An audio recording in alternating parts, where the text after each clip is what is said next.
Alright, so we shall begin. Today we are going to look at the listening test. Yesterday we were able to complete the speaking test, right? And today let's quickly look at the listening test. The listening test is the IELTS or the aspect of the IELTS test that assesses your ability to listen to an audio by a native English speaker and get information based on what they say and what you are able to hear. In listening test, you are meant to multitask. I want to write that first. So you can't be writing everything I say. I know, but at least let me get the headings. Okay. In listening test, you need to multitask. Okay.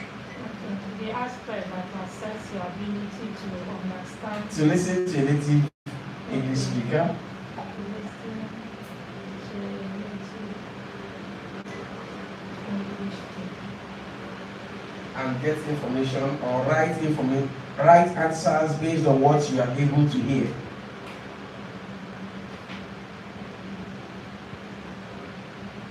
This part is just a preamble.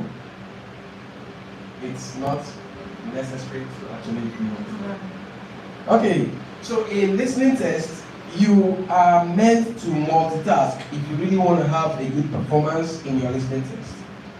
So what are the things you do in listening test? Basically, during your listening test, you are meant to read, you are meant to listen, and you are meant to write. These three things you must do if you really want to have a good listening test performance. Okay, so let's understand what and how you combine these three things. First, once you are asked to begin, there will be a little time for you to read instructions as well as the questions on your question paper. So you are meant to read. Read the instruction to understand how your answer should come. That is, if your answer is meant to be in one word and or a number, 2 words and or a number, or 3 words and or a number, you need to know that. Then after reading the instruction and understanding what has been stipulated or established for you to follow or comply with, you then need to read the questions under that particular section. You read instructions and questions under that particular section that you are to treat at that point in time. You are not to read the whole 1 to 40 questions. No, just that first set of questions on that particular page. They are usually 5, 6, or 7 questions. So when you read the instruction and questions and you've gotten all you're supposed to do, when you're reading the questions, what your concentration should be is focusing on the keywords in the question, because the keywords in the question will be paraphrased by the audio. So when you read the keywords and you are able to understand those keywords, it is easier for you to catch up with the audio when it begins to play. Because a lot of people miss answers simply because they are expecting to hear the exact words they read in the question. Whereas the audio will always use the synonyms of those keywords to treat those questions. So while you're busy waiting to hear those words, the audio will use the synonym, and because you don't know or you're not aware, the audio gives the answer and you won't know. You still be waiting and the audio tells you that is the end of your listening test. You may now transfer your answers and you are like, how? Right? So, read the instructions, read the questions and identify the keywords in the question, then wait for the audio to begin. When the audio begins to play, you will listen to the audio and still read along. When you listen and read along, you'll be able to catch up with where the audio is treating at each point. So that when the answer is said, you would also get to know and hear. So when you hear your answer, you write. Do not wait for an audio to end before you begin to write. Else, you would forget everything that the audio has given because of that tension. Right? So, you must multitask. You have to read, listen, and write at the same time. Else, you're going to miss your answers. Now, in listening test, it is important that you know that there are different sections of the listening test. There are 4 sections. Okay? And of course, the listening test lasts for 40 minutes or about 40 minutes. So, within this 40-minute period, you're going to be tested on 4 different sections. Section 1 is usually a dialogue where 2 persons will be engaging in some form of conversation. So when the conversation is going on, please listen and get your answers from what they say. They will be talking to themselves. But while they are talking, you are meant to listen to their conversation, read alongside what is written on your question paper, and provide the information from what they are saying. Do you understand it? Because they will not be referring to you directly in what they say. Okay, so examine, and listeners, at this point, I'm about to say the answer, you should listen. They will never say that. They are just gisting. So in the gist, you should pick answers to fill in information on the question paper. Right? So, you need to be quite attentive. Then we also have section 2. Section 2 is usually a monologue, where one person is giving a talk or making a presentation or delivering a speech. So you are meant to listen. Also take note of this. Dialogues are usually slower than monologues. During dialogues, a person begins to talk and the other person is waiting and listening. Once the first speaker finishes, the first speaker will hold on and wait for this other person to respond. So everyone gets to talk at their pace, moderately. But if it is a monologue, they speak or talk at their own pace. They don't wait for you to process what has been said. So you need to be quite gallant and at alert. Now sections 1 and 2 are usually about social life. Sections 1 and 2 are usually about social life. So they tend to talk about either accommodation, reporting a scenario, making complaints, making inquiries, maybe finding out about a particular gadget, or trying to, it's just about social life. So they are talking about things relating to the environment or society, your day-to-day lifestyle. But you see sections 3 and 4. Sections 3 and 4 are usually about academic. So they talk about one academic related issue or the other. Sometimes it could be a project, it could be an excursion, it could be a tour that they are trying to organize, it could be anything, but it is usually academic related. Sometimes they could be talking about research in the laboratory, research.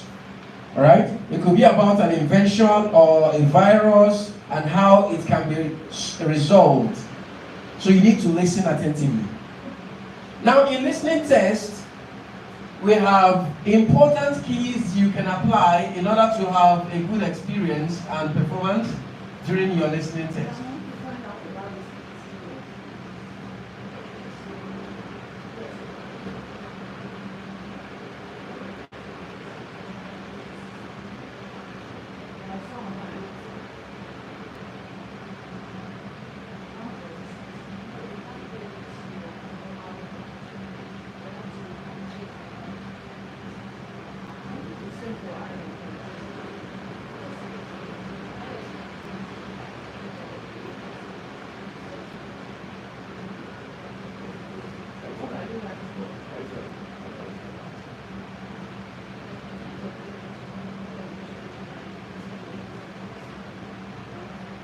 Okay. Now let's look at the 3 T's, which are actually the important keys you need to apply during your listening test to actually have better performance. The 3 T's right here. The first one is trick, which is also known as the bracket trick.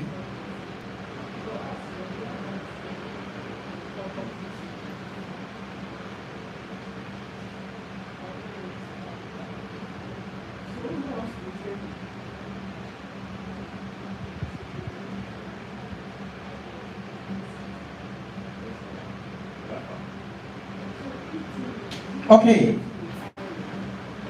Now, the important keys which we call the 3 T's are trick, tips, and techniques. Now, the trick is also called the bracket trick. Then, let's look at the bracket trick. What does the bracket trick mean? What does it entail? It is the practice of putting in brackets a part of your answer that you are not so sure if it should be there. The bracket trick is the practice of putting in brackets a part of your answer that you are not so sure if it should be there. So you just apply the bracket around it. It works. It places you safe. When you hear a word, I'm going to explain that a little. When you hear a word during the audio, it might be a tricky word. So you might not be 100% sure if that word is in singular or plural. So to play safe, you write the singular version of that word and put the S, which makes it plural, in bracket. Just beside the singular word, you put it in bracket. So when you put that letter S in bracket beside the singular word, it places you safe. In a sense that if the tricky word that was pronounced was actually meant to be in singular, examiner will mark you right because the S is in bracket. So being in bracket makes it optional. If that tricky word pronounced by the audio is actually meant to be in the plural form, because you have it there and left in bracket, the examiner is going to acknowledge it and you'll be marked correct. But if ordinarily you listened to the audio and you heard the word and you chose to write it in plural, then the examiners have actually factored that word to be a singular word and you wrote it in plural without the bracket. Your answer is incorrect. If they want it to be in plural and you wrote it in singular form, your answer is incorrect. So what do? The bracket trick. Put the S in bracket. So it places you safe. If they want it to be in singular, it is there. The S is in bracket, so it's going to be an option and ignored. If they want it to be in plural, the S is there in brackets, they would acknowledge it. Please, do you understand this? So let's understand how to apply the bracket trick. The application of the bracket trick works hand in glove with instructions. Right? So first and foremost, you really need to understand how to interpret instructions in IELTS test, because that is one of the major things that make people perform poorly. When you see an instruction that says no more than 2 words and or a number, no more than 1 word and or a number. When you see that instruction, what does it mean? You just need just a word. That's all. Only what do you think? When you see when an instruction says a word, what does it mean? Only.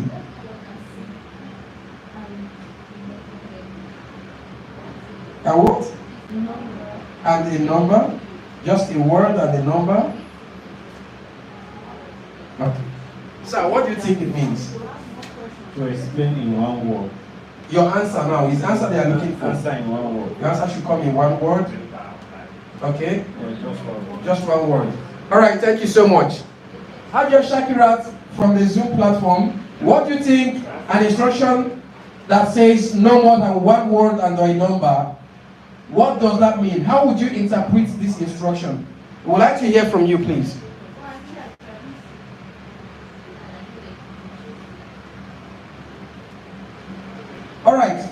us viewing from the YouTube platform, please, you can also drop your interpretation on the comment section.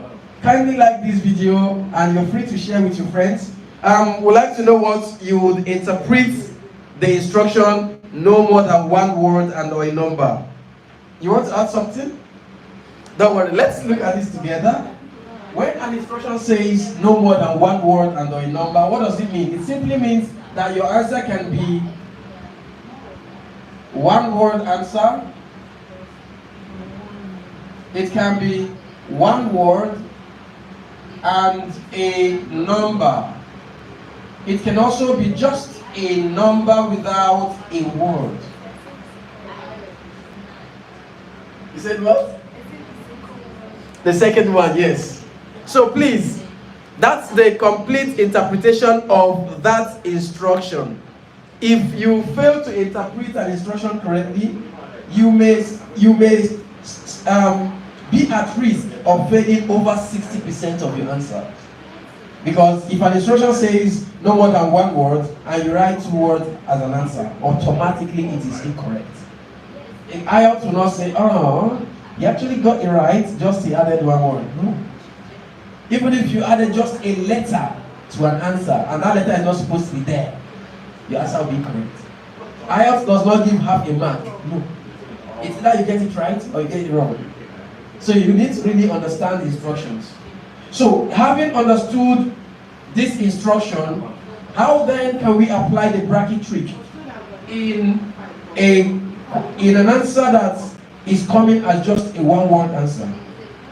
So let me run, let me say if you hear or listen to a conversation where a friend is explaining to the other friend, all right, about the challenge he or she faces during the process. You really need to understand how to apply all of these situations. So I'm going to say this. Please pay attention. You will tell me what you heard as answer. Okay? They can't see the board? It's blank. Oh, really?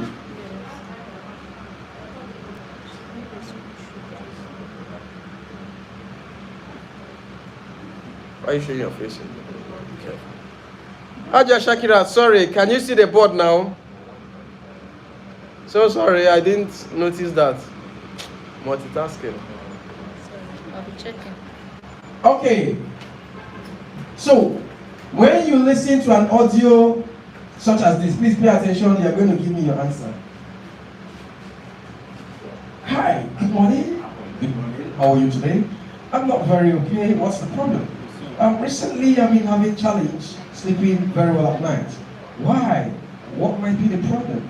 Well, recently some birds came around the tree beside the window to my room, and it's been crazy for me catching enough sleep because most times the birds make a lot of noise, singing around the tree and building a lot of nests around the tree. But I decided to actually observe the birds, and I noticed something quite fascinating about the birds.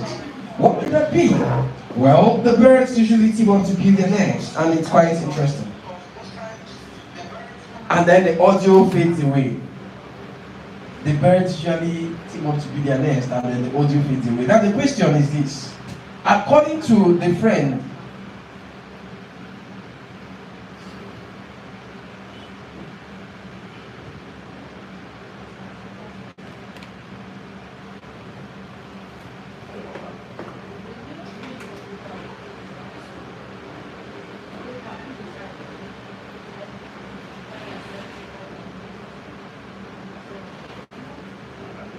okay, so we have on the board a question that you really need to listen to.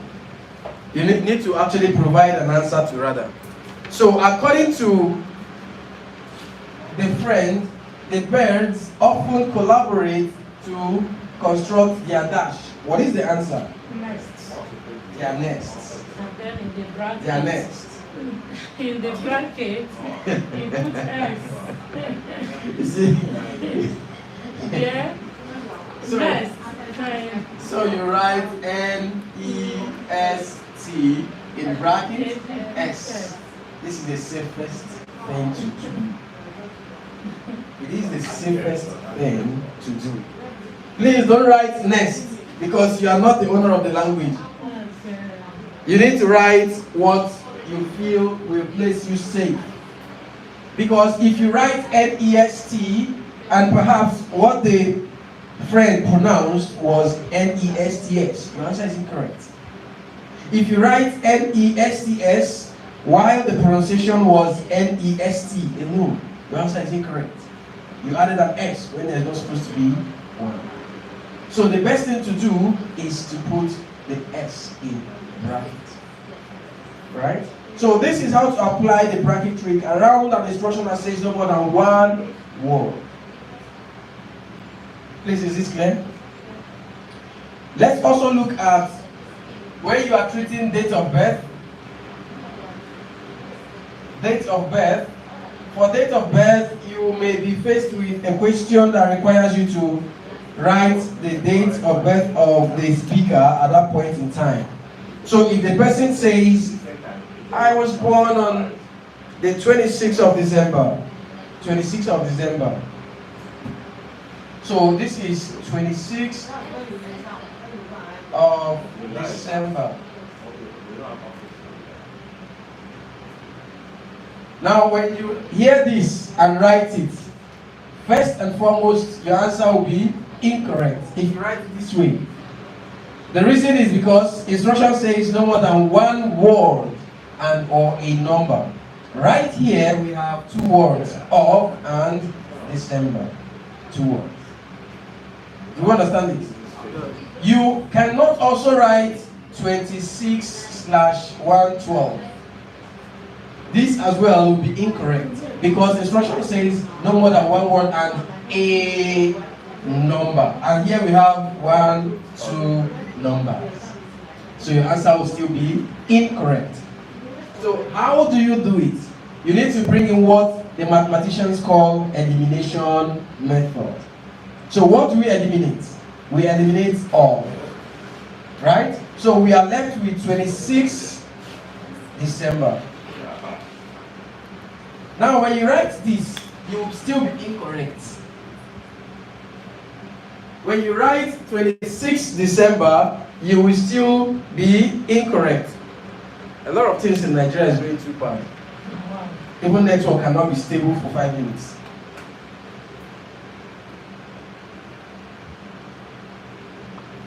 Huh?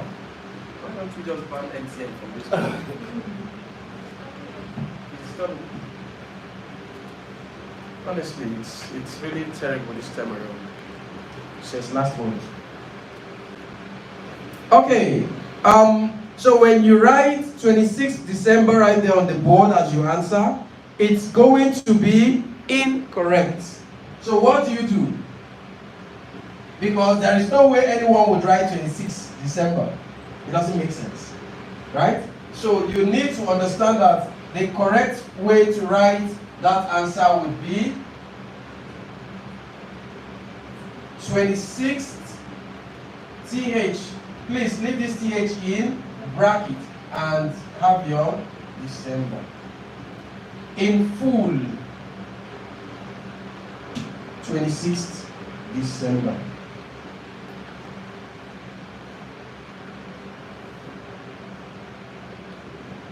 Okay.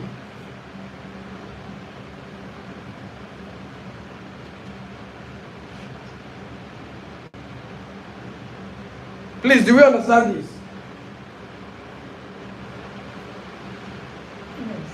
It might also be, I was born on September the 10th. So you will see something like September the 10th. When you hear something like this and you write it this way, this is automatic failure. Because it has exceeded the number of words in the instruction. So what you do, You still apply the elimination method. So you have your September 10. Is this correct? Dolly, is that correct?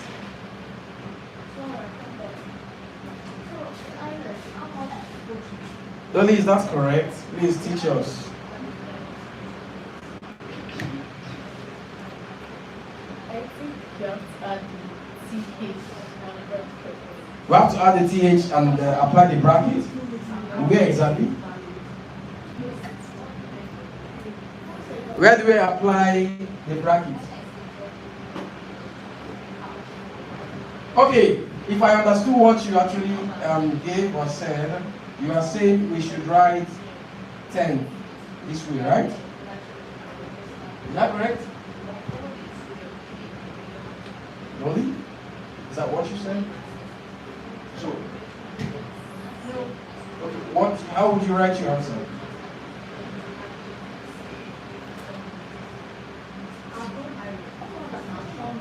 Okay, so if you write September 10 this way, your answer would still be incorrect. If you write it and put the TH in brackets, your answer will still be incorrect. What is wrong with the answer? Why is everything about it incorrect? Who knows? It's mentioning the months before the day of the month. Okay, that's the reason. Chief, what do you think is the reason? Why is it incorrect? I believe the 10th should be before the months. The Not 10th figures.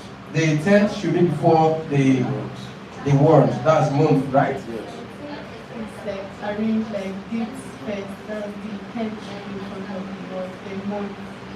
Okay, so everyone is saying that the day should come before the month. Is that what you're saying? But have you forgotten that the templates for writing date of birth vary? There are templates that will say DD /MM /YYYY. This is a template, right? Some other templates will say MM, DD, then YYYY. Some other templates will even start with year first, then month, and then day. It depends. Although the truth is, in IELTS, we do not write year as a part of the date of birth when you're writing answers. Don't include the year. Do you know why? If you include the year to this date, it's going to go beyond this instruction. The instruction needs just a number. So when you write September 10, 2014, 10 is a number, 2014 is another number. So it's going to automatically make your answer to be incorrect. Please, do you understand this? When you are writing date of birth in IELTS, not in on your documents or real life. When you're writing date of birth in IELTS, if the instruction says no more than 2 words and or a number, pardon me, no more than 1 word and or a number, it means whatever thing you're going to write as your answer should not exceed 1 word and should not exceed 1 number. Please, do you understand this? So if you write, for instance, if you write 26 December, 2014, right here we have a word, perfect, 1 word. Then we have 2 numbers.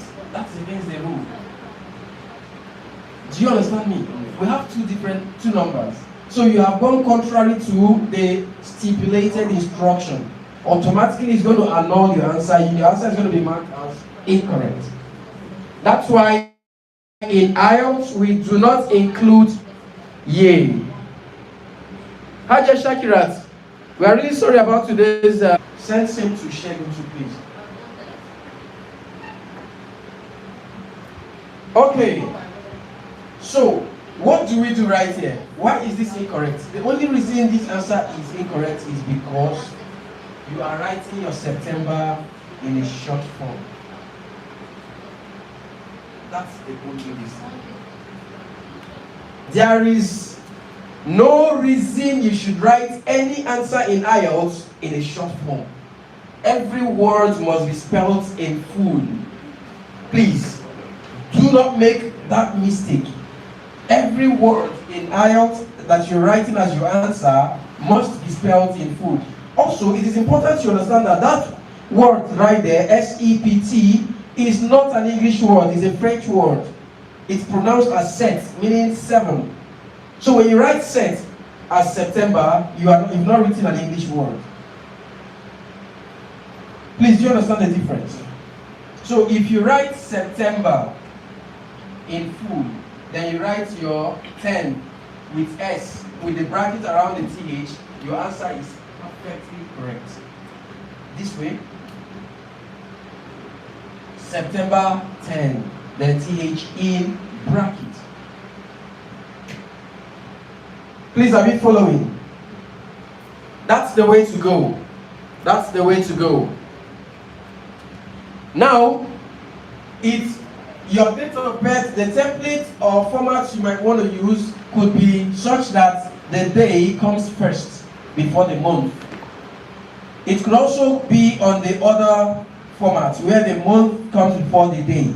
But by standard in writing, if the month comes before the day, you don't need all of those superscripts. You don't need them. If you say May, you cannot say May 2nd. That's wrong. You say May 2, May 20, May 1. You say October 1. You don't say October 1st. If you want to use first, the first should come before the month. 1st of October. That's the right template. 1st of October. 2nd of May. Then if you're using the month before the day, you don't need those superscripts. By normal standard. But in IELTS, you can never be too sure of what they want. You can't be 100% sure. So that's why we put them in bracket, just to play safe. Please, do you understand this? Yeah. Alright. Now, let's proceed to the next stage.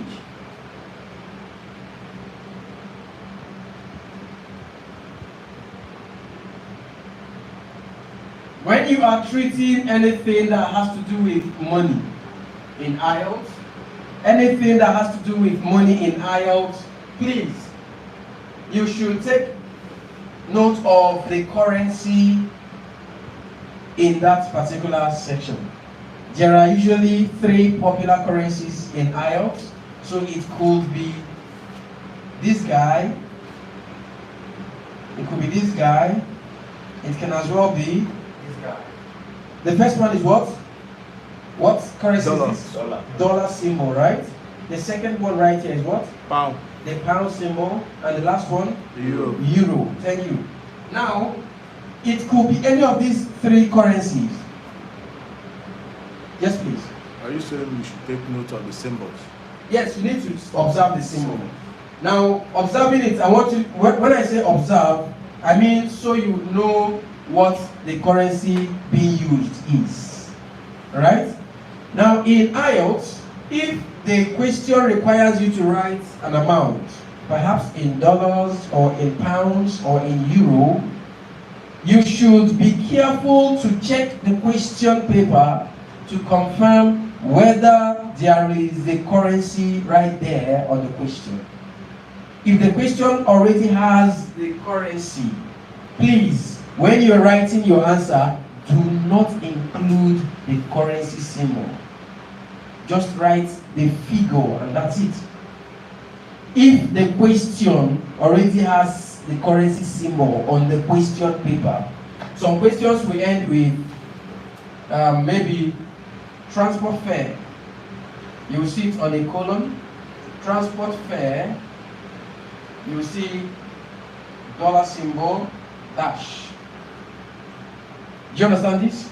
If you have something like this on your question paper, please, when you hear the amount and you are to write your answer, do not include the dollar symbol as a part of your answer. If you do that, it would annul your answer and make it incorrect. Please, is this clear to us? also check if the question has something like this. Maybe then you will see dollars spelled in words. If dollars is spelled in words on the question, when you are writing your answer, do not include dollars or write the symbol. Don't do that. Doing that will simply make your answer to be incorrect. Listen, as a test taker, your task is to provide information that is or are not on the question paper. You are not to write what is already on the question paper to answer. You have to provide what is not there that the audio will tell you. The only time you write what's on the question paper is maybe choosing A, B, or C, the alphabets. Do you understand this? But anywhere you have blanks, spaces, you are expected to listen attentively and provide the information that you hear from the audio. Alright? So do not write what is already on the question paper. Now, how do you then apply the bracket trick when you are treating money? The bracket trick can be applied if and only if there is no such thing as the currency symbol or the currency spelled in word. If it's not written anywhere on that question paper and the audio says it to you, that's when you can write it. Please, do you understand this? No. If there is no such information as the currency symbol or the currency spelled in word on the question paper, if it's not there, but the audio says it, please write it. But when you write it, what do? Bracket trick. Put that symbol in bracket. Is this clear to us? How can we write $100 45? Who can direct me? How can I write $100 45? Symbol. Symbol 100. 100. 100, yes. Okay. Dot. Okay. 45. Thank you. This is how to write $100 45. Now, let's assume that there is no dollar symbol on the question paper and the dollars is not spelled in word. Right? When you hear $100 45, please, you are free to write it this way and put it in brackets. This is the way to fly. Right? Now, let's also assume that you don't want to write the symbol, you want to write the word. When you hear $100 45, do you think it is okay and correct to write DOLLARS, dollars? Do you think it would be correct to write that a word beside this answer? If I write this, do you think there's anything wrong with this? Okay, someone wants to tell us. Yes, please. No, sir. It's incorrect? It's correct, sir. It's correct? Yes. Thank you. Do you think it's correct? Oh, God. Do you think it's correct? It's not correct. That's 450. Ah, Dolly is confused. Do you think having $100 45, then you have the dollar spelled in words? Those women on the YouTube platform, please, you can react to these issues on the comment section. I would like to see you participate actively there by writing what you think. Okay. Now, The sense. pardon? It's not correct. It's not correct? Yeah. Why is it not correct? You're very correct. Because it does not include the cent. Because it doesn't include sin. Because there is sin. Yeah, you're correct. You need to be very smart. You cannot say this is correct because there is cent. $100 45 cents. So writing dollars here, you are simply ignoring and annulling these particular 2 digits. Please, do you understand this? So you don't need to bring this guy in at all. It is safer to use just the symbol. Please, do you understand? Now, if I ask you, how many numbers do we have here? Do you think this is correct? How many numbers do we have there? How many numbers do we have on that place? How many numbers do we have there? We have 2 numbers. 2 numbers. Thank you. How many numbers do we have? 2, sir. 2 numbers. Tony, how many numbers can you see? 2 numbers. Okay. From the YouTube channel, how many numbers do you think we have right here? There's only 1 number. Yes, sir. We have come to learn. There is only 1 number. $100.45. Okay. It's not up to 5. No. There's It's a just, point. Because there's a point. there's a point. The point is just the lower denomination of your currency. In mathematics. In mathematics, when there's a point, it becomes So decimal. decimal, yes. That decimal does not mean a number of its own. It's not your whole It's yet. in mathematics now. Yes. No, but we're trying to understand something. Because you need to be quite calculative. Right? That's IELTS for you. So there is only 1 number here. But this amount here is being respected. That's why the dollar is here. Right? So please, the only thing that will make your writing of the currency symbol alongside your answer to be correct is when it's nowhere on the question paper. Please take this one. Please, come again.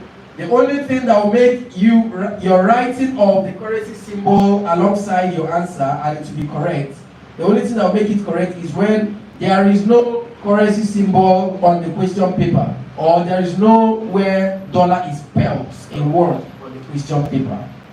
Do you understand me?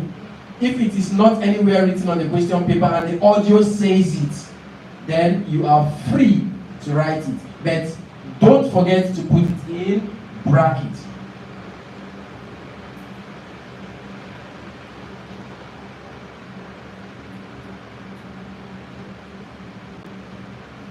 Now let's go straight to time. Time. When we are treating time, somebody might ask you, what is the better standard for you to acknowledge as being correct between this particular time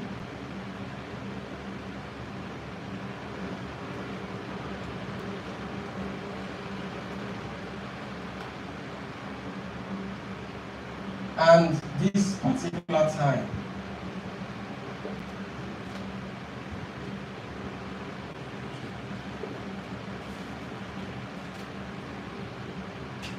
Which of these formats, this format on the left and the format on the right, which of the formats do you think is more correct?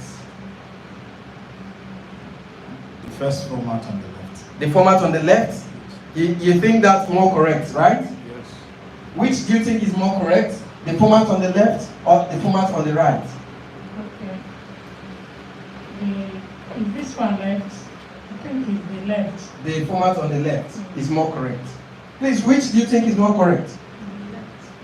The one on the left, right? Which do you think is more correct? The one on the right. Donnie feels the one on the right is more correct.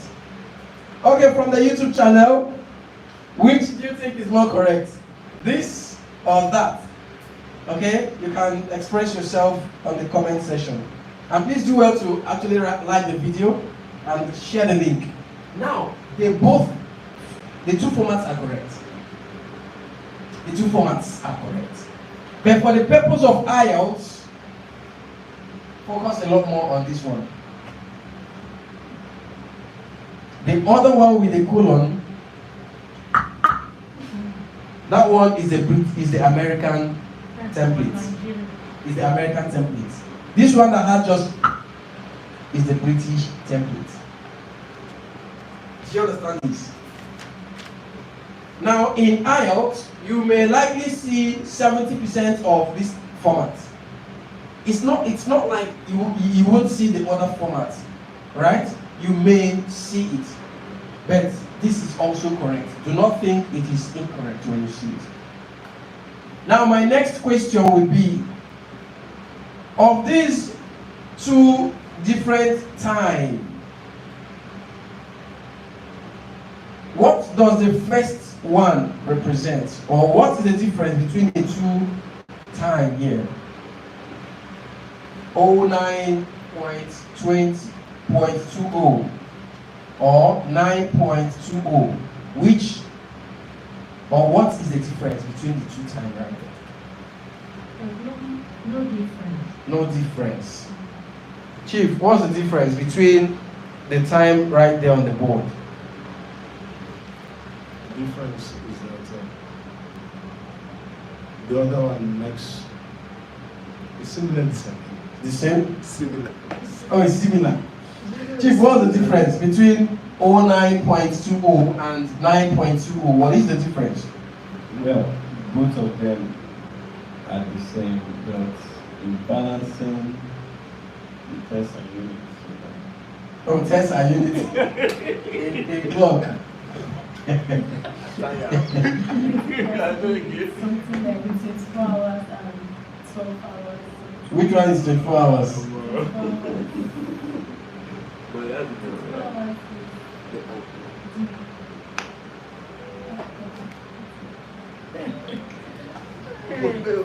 Sandy, don't worry. Ah? Don't worry. Okay. Please, because we are dealing with this time, this PM and AM, what are they meaning?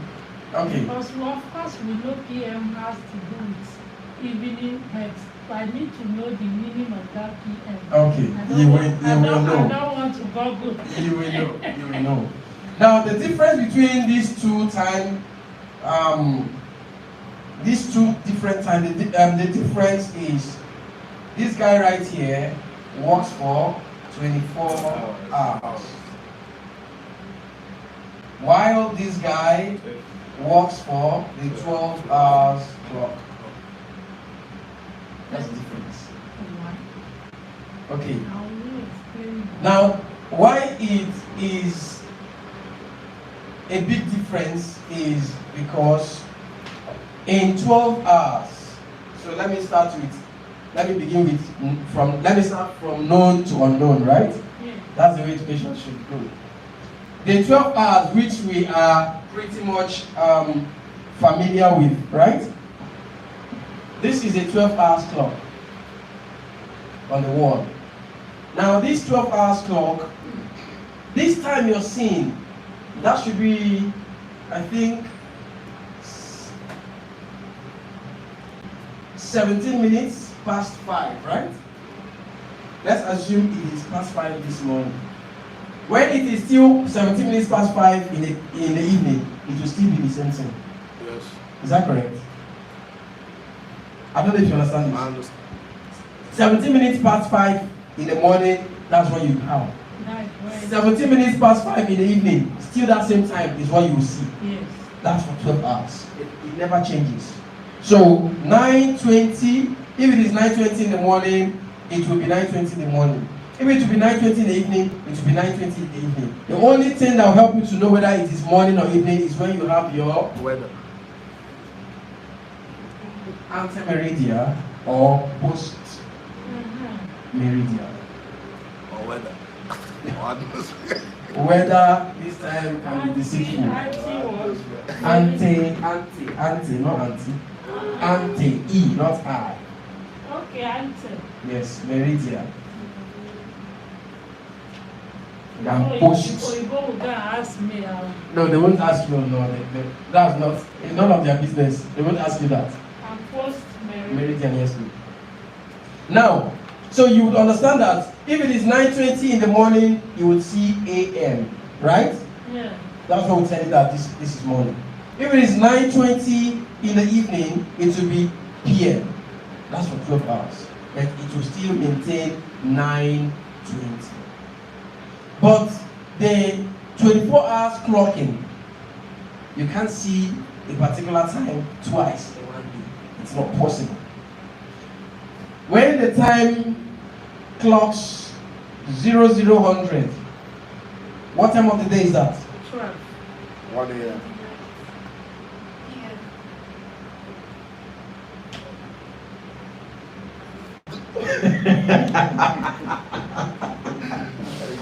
is 0000, what time of the day is it? It's 1 a.m. It's 12. Did you see anyone there? It's 12 a.m. It's 12 midnight. It's a I midnight. want to say something. Like, some of those digital clocks, most of them are set for 24 24 hours. Yes, absolutely. Absolutely. Now, when it is past 12:59, the next thing you see there is 00. No, 11:59. Okay, 11:59. Yes. 11:59. That's what gives birth to 0000. Yes. 11. And once it is 0000, what time of the day is it? Morning. But you and I, we call it midnight. Midnight. But that's morning. Right? It's actually the first hour of the day. Exactly. That's morning. 12 a.m. Right? Now, 5 hours from this time, what will he give you? 5 hours from now. We give you what? 13, 14, 15, 16, 17 hours. Yeah, 05. 0500. Eh? 0500. 05. 5 hours from 0. You just have 0500. It's not yet at that. Okay. It's not yet. Okay. So this, what time of the day is this? 5 a.m. Morning. 5. You don't need to write. Nobody will write AM for you. Nobody will do that. For 24 hours. The AM is by default according to the time. Please, do you understand this? Anytime from 0000 is automatically AM. So anything that follows it from this 0000 up till 1100 or 1159, this is still morning. Once it gets to 1200 o'clock, this is what? Please, do we understand this? We're actually debating. Okay, you don't understand? In 24 hours clocking now, this is morning. This is morning. AM. This is AM. Then once you get to, once the 1 minute adds to this 59, it changes to 00, right? Is it like in the afternoon? Yes, PM. This is 12 noon. Right? So 12 noon is automatically PM. So 2 hours from 12 noon, what do we have under 24 hours? 14. Yes. So that's PM.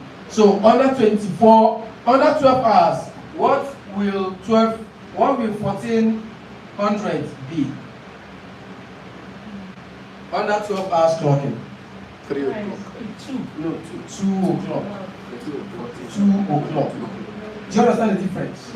So now look at this. I was explaining that if the time is 9:20 a.m. or 9:20 p.m., right? It's still the same 9:20.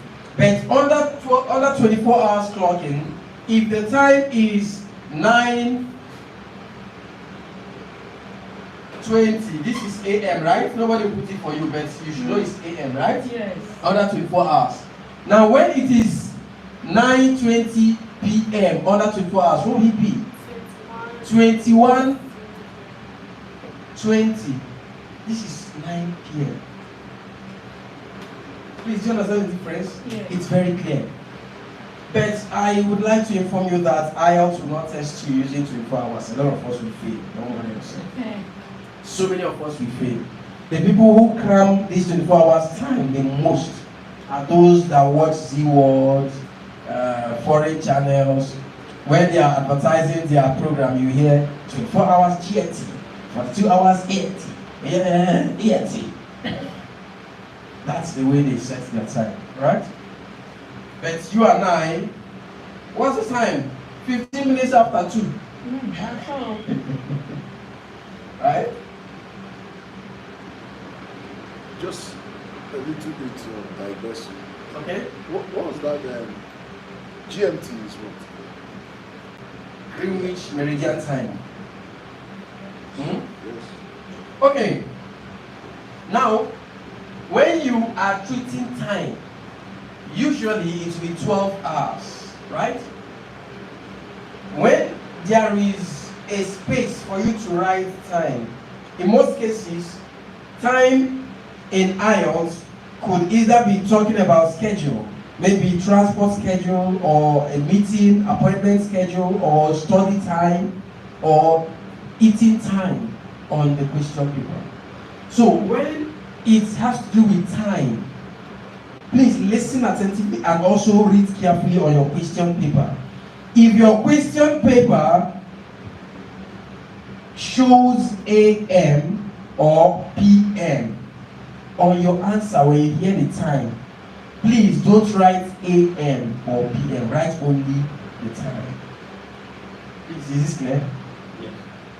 If the question paper has AM or PM, when the audio gives you the time and includes the AM or PM, don't write that AM or PM as a part of your answer. It will make your answer incorrect. You need to write just the time. Just the time, and that's it. Now, some other time on your question paper during your listening test, the question paper may have morning or afternoon, morning or afternoon or evening or night. If any of this time of the day is indicated on the question paper, when the audio says the time, do not write morning or afternoon or evening. Do not write AM or PM. It will make your answer to be incorrect because it is already indicated in the question. Please, do you understand it? So when is the right time to bring in the bracket trick when you are treating time? When is the right time? The only time you can bring in the bracket trick and it works for you is when there is no AM or PM on the question paper, or when there is no morning, afternoon, evening, or night on the question paper, when the audio says the time of the day alongside the time. That's when you can now write your AM or PM. But please remember to put it in bracket. That's the bracket trick.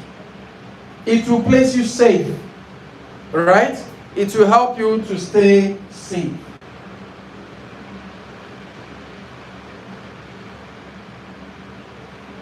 Please, do we understand how to apply the bracket trick under a section that says no more than one word and a number? Same thing applies. Let's go to the next stage. This would be when you are treating a section that says no more than 2 words and or a number. When a section says write no more than 2 words and or a number, we are still treating trick. We are not done with trick. When a section says no more than 2 words and or a number, please, who can interpret this instruction? What does it mean? No more than 2 words and or a number. Because this is where a lot of people fail a lot of the answers. People read no more than 2 words and or a number, and they are busy writing two words under that section. Yes, instruction says 2 words, yes? No doubt. But instruction does not compel you to write 2 words. Because if you do that, 60% of those 2 word answers will be incorrect. So how can we interpret this instruction? Who knows? In such a question, it might require you to write one answer. Okay. It also requires you, if the question needs 2 answers, you can as well write 2 answers or a number, depending on the... Any additional interpretation? No more than 2 words and or a number? Okay. Now let's understand the complete interpretation of this instruction. No more than 2 words and or a number. What does it mean? It simply means your answer can be a 1-word answer and it can be perfect. It means your answer can be 1 word and a number, and that's perfect. It also means that your answer can be a 2-word answer. can be 2 words. It can also be 2 words and a number. It can be just a number without a word. Please, here is the complete interpretation of this instruction. That an instruction stipulates no more than 2 words does not compel you to write 2 words all through under that particular section. 60% of those 2 words answers would be incorrect. So understand that, yes, the emphasis that this instruction is making is do not write beyond 2 words. Do not write beyond 2 words. Then your answer can be between 1 word to 2 words maximum. Okay, please, those on the YouTube channel, kindly subscribe to the page if you're a new person right there. You can also like this video and do well to please share the link to your friends. Thank you. So, how do we apply the bracket trick? When you are treating a section that says no more than 2 words and or a number, how do you apply the bracket trick? First and foremost, you will need to hear the 2 correct words, right? That you think may fit in to the particular question. So when you hear a 2-word answer, perhaps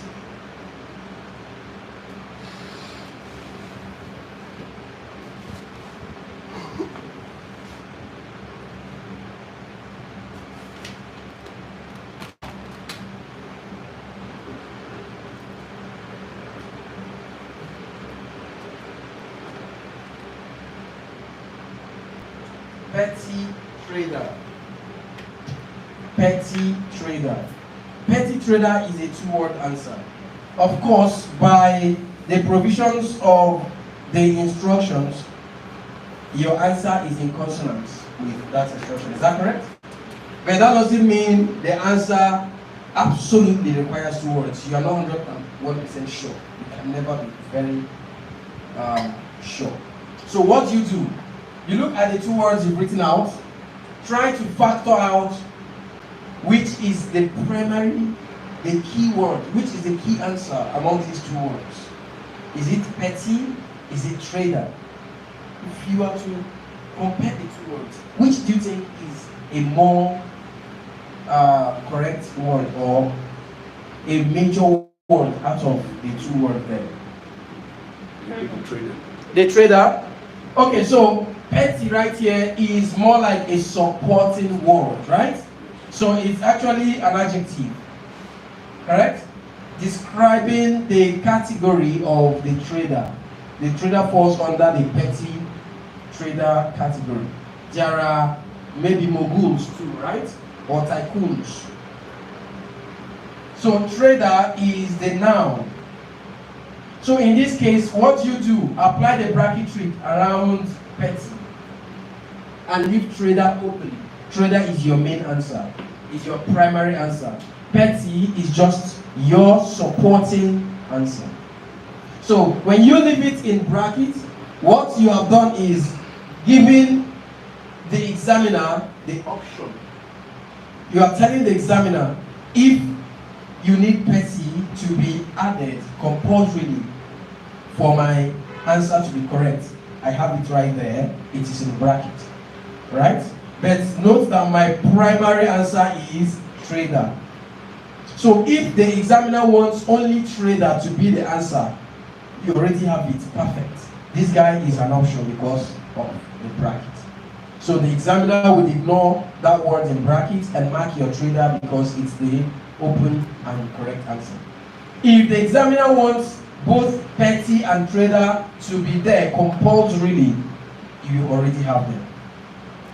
But if you have petty trader written this way and the examiner needs only trader, your answer is incorrect, even though it falls under 2 words. Alright? So you need to understand how to apply the bracket trick. It places you safe. It doesn't affect you in anything. So if you apply the bracket on the trader, it's still not correct. If you do this, you have no answer. Yes. if you know, some people are calculating now how to put everything in bracket. Some people are just thinking, I know this guy right here. He's thinking very fast. Right? If you do this, you have no answer. What you have done is, examiner, please help me out. I don't know which is correct. Anyway, mark it. Please, anyone you want, man. If you remove the bracket from the page, That's not the same for this thing. A lot of people are not calculating how they will put half-life bracket everywhere. Brackets just Everywhere. You see a lot of brackets. It's not a bad idea, I must say. It's not a bad idea, but you need to know where and when to apply it. Yes. Don't abuse it, though. Please. Alright? So, if you do this, you are indirectly telling the examiner, help me take anyone that you feel is correct. Please, And there is no such agreement. for time's sake. Alright? So by doing this, you have no answer. Automatically, your answer is incorrect. Now, if you do it this way, automatically there is no word there at all. That's what it means. You have not written anything at all. Okay? And then, if you do this, if you put the trader in brackets and leave the petty open, and then the correct answer happens to be trader and not petty, the answer is incorrect. oh my God. Please, do you understand this? Yes. You need to really know when and how to apply the bracket trick. But whatever you are doing, however you wish to apply the bracket trick, it can only be correct to begin with if it conforms with. If an instruction says no more than one word, and you write 2 words and put one in bracket and say it's just option, you have exceeded the number of words in the instruction. So automatically your answer is incorrect. Right. So you must always apply the bracket trick conforming with the instruction. It has to be in consonance with the instruction to begin with. Right? Okay, so this is how to go. Please. Now what if an instruction says no more than 2 words, no more than 3 words and or a number? Gina, please, can I get ink? I think this guy is. So, what if there is a question that is written in numbers? Okay. So when you have 20 petty traders this way,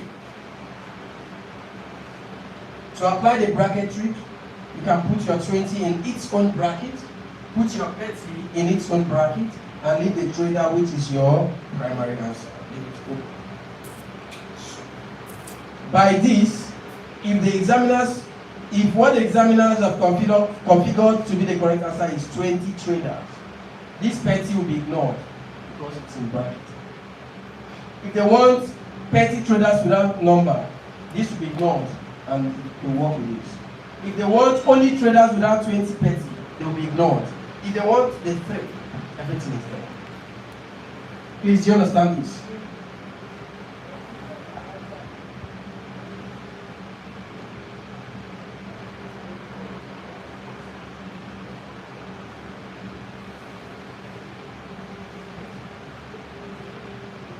Okay, now let's look at a section that says no more than 3 words and or a number.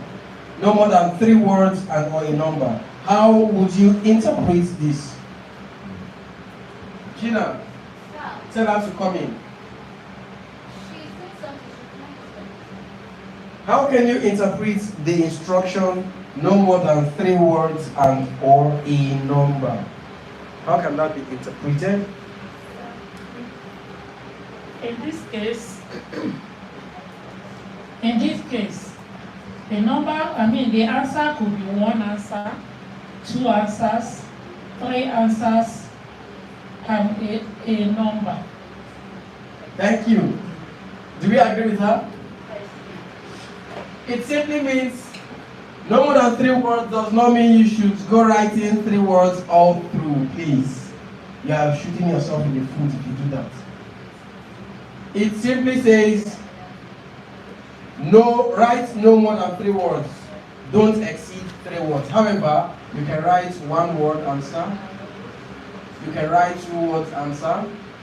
You can write 1 word and a number answer. You can write 2 words and a number answer. You can write 3 words answer. You can write 3 words and or a number, and you can write just a number without a word. That's what it means.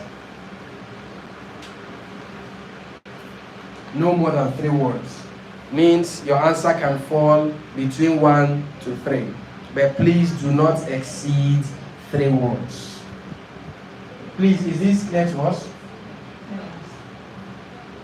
So let's look at this simple example, the black pigeon. Here, what do you think is the primary answer right here? The black pigeon. What's the primary answer? Pigeon. The pigeon? Pigeon. Pigeon? Okay, that means the word they is a supporting word. Black is a supporting word. Pigeon is the main object here, right? So I have to put my bracketry around they and black. So I'm leaving pigeon open since it is my primary answer. So that's the way to go. Do not put 2 words in 1 bracket. Please, every word has to be in its own bracket. Right? Please, do we have any question on this? Do we have any question on the bracketry? Is it clear? Alright, so let's proceed. Let's go to tips very quickly. We are going to write. We're going to write tips.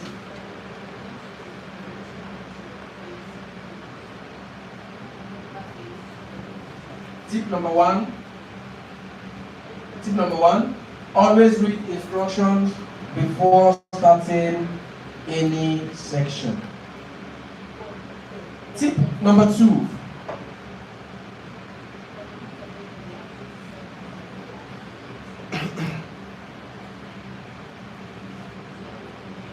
Identify the number of words stipulated in the instruction. Identify the number of words stipulated in the instruction. That's tip number 2. Identify the number of words stipulated in the instruction.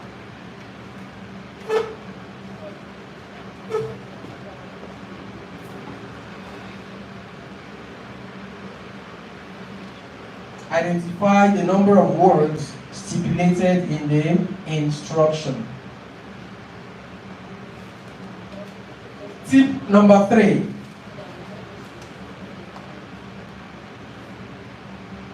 Read the questions before the audio begins to play. Read the questions before the audio begins to play.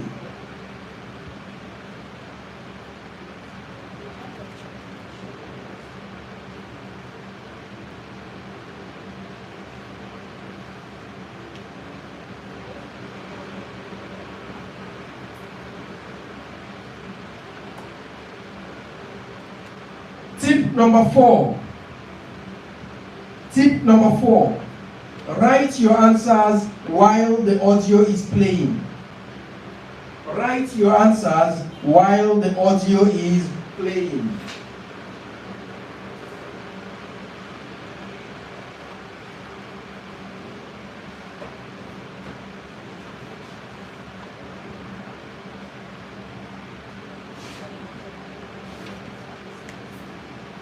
Tip number 5. Feel free to write up to 2 potential answers beside the question being treated. Feel free to write up to 2 potential answers beside the question being treated.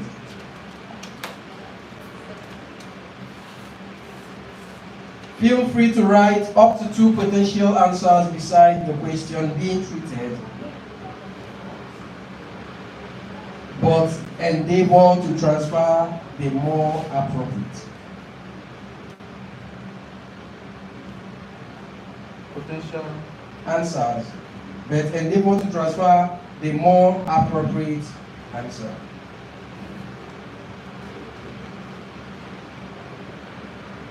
endeavor to transfer the more appropriate answer. That is, when you're able, when the audio is playing, you may be listening to the audio and the audio gives you an answer and then says another word again that you feel can also fly. You are free to write those two words on the question paper. Whatever you're writing should be on the question paper roughly now when you are drafting two words. So when you write those two words on the question paper, when you want to now transfer out of the two words, go for the one that you feel is better or better suits that particular question. That's what this tip is saying. All right, tip number 6.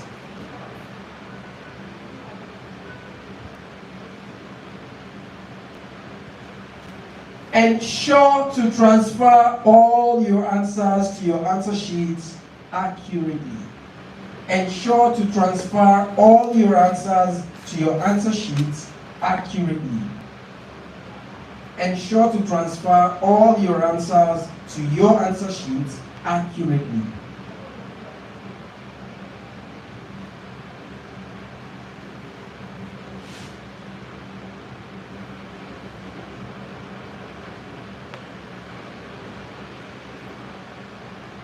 Now, just a little explanation about this.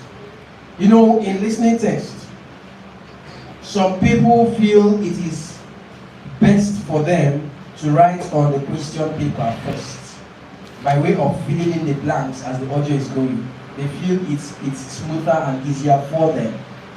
Now, when you are given the opportunity to transfer those your answers to answer sheet, this tip is saying some persons, due to the fact that they are trying to be very fast to transfer the answers within the short limited time they have, they may make a huge mistake of misplacement. It's a fatal error. If you misplace an answer, every other thing you are writing is absolutely incorrect. Some people say play people have visited. Please, that's what I'm saying. Ensure to transfer all the answers accurately. Make sure if your answer is for question number 5, write it on the number 5 space. Right? Tip number 7. Note that IELTS is also testing your spelling skills. Note that IELTS is also testing your spelling skills.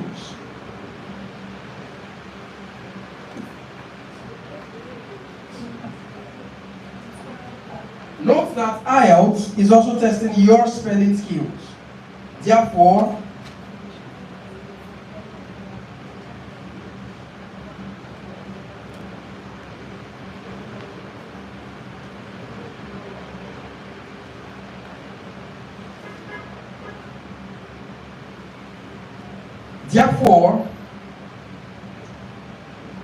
write all your answers in full.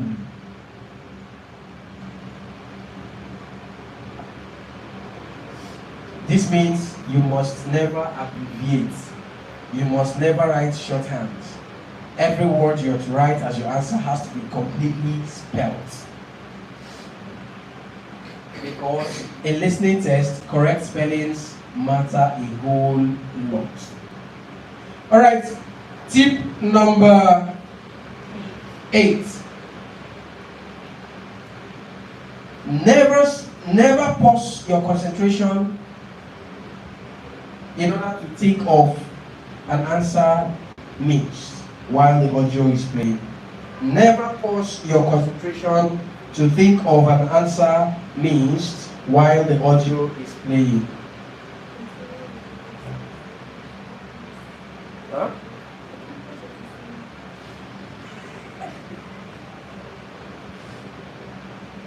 The same message. Paraphrased. Never pause your concentration in order to think of an answer mixed while the audio is playing. Rather, go to the next question if you miss an answer.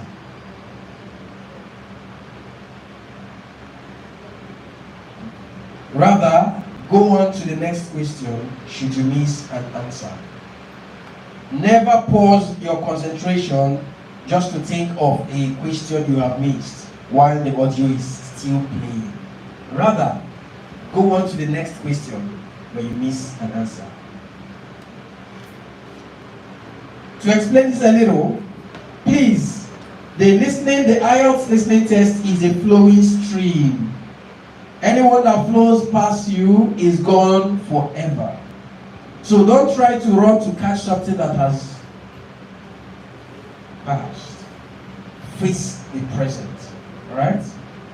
Face the next one. Tip number 9.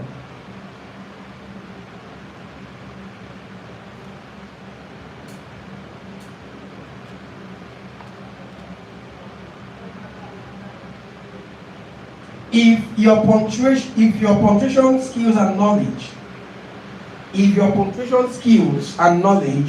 aren't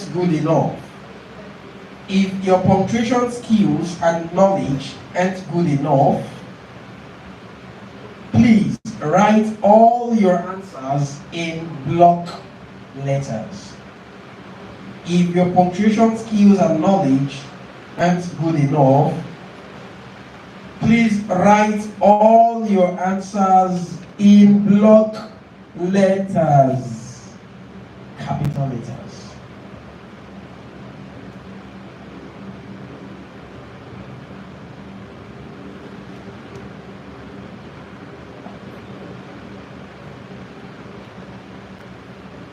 What does this mean? If your knowledge of punctuation is just about the marks, the exclamation mark, the question mark, the full stop, the commas, the parentheses, and all that, if that's all you know about punctuation, this tip is for you. This tip is saying the punctuation that you know is not enough. It means you don't realize that beginning a sentence using a capital letter is also punctuation. It means you don't know that spelling or writing a proper noun has to begin with capital letter. If you don't know about this, IELTS is advising you, write all your answers in capital letter. And if you wish to apply these templates when writing, you are strongly advised to apply it from 1 to 40. Write all your answers in capital letters from 1 to 40. And I would also like to emphasize that it is safer to write your answers in capital letters. It is safer. Both the listening test as well as the reading test, it is safer to apply capital letter approach. So these are the tips in listening test. Please read them, understand them, and apply them during your listening test. Please, do we have any question? Okay, someone has a question. Concerning this capital letter, does it mean you not include the full stop, the comma? Well, no. In listening test, you do not make sentences now, right? So you are either writing one word and a number, or you're writing 2 words, or 2 words and a number, or you're writing 3 words. That's the maximum number of words you write, or 3 words and a number. These are the things you write. You don't make sentences at all. Do you understand? So for that, you are strongly advised that when you hear a word which you feel is your answer, simply write it in capital letter. For instance, a person from Canada will say, I am what? I'm a what? Canadian. Huh? Canadian. I am from Canada. You are from Canada, so you are a Canadian. huh? Canadian. Canadian. You are a Canadian. You are a You are a Canadian. You are a Canadian. You are a You are what? Canadian. You are a Canadian. Canadian is equal to. Yes, we call it Canadian. Yeah. That's correct. Yeah. The English call it Canadian. Canadian. The English call it Canadian, not Canadian. But Right? Nigeria. So now, how do you write that? It is better you write in capital letters of this way. Because it's a country. No. If you don't realize that Canada or the nationality Canadian is actually a proper noun, right? By default, you are meant to write the C in capital, then others can fly as small letters. So the IELTS tip that we've just taken is saying, if you don't realize that this is punctuation, it is safer for you to write this way, so that your answer will not be marked. Please, is this clear to us? Remember, it's not only proper nouns that you punctuate when you are writing. On your question paper, if the answer you're supposed to hear and write happens to be the first word from that sentence, Yes. you know it's supposed to begin with capital letter, right? Whether it's tree, which doesn't require capital for you to capitalize the T on a normal day, right? Yes. But because of the sentence rule, you must begin that T in capital. So if you are perplexed about this whole thing, this tip is saying write your answer in block letter. It's very simple. The only thing is that it might delay your pace, because some people are not very good at writing capital letters very fast, right? But if it is small, you are done. Is that correct? So, but it is safer to go. That's true. Early this morning, just to add to what you're saying. Okay.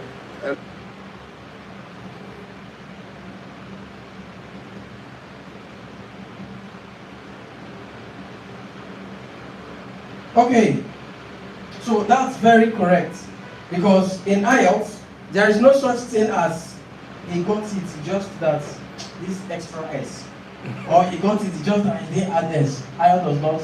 There's nothing like Tampa, Justice.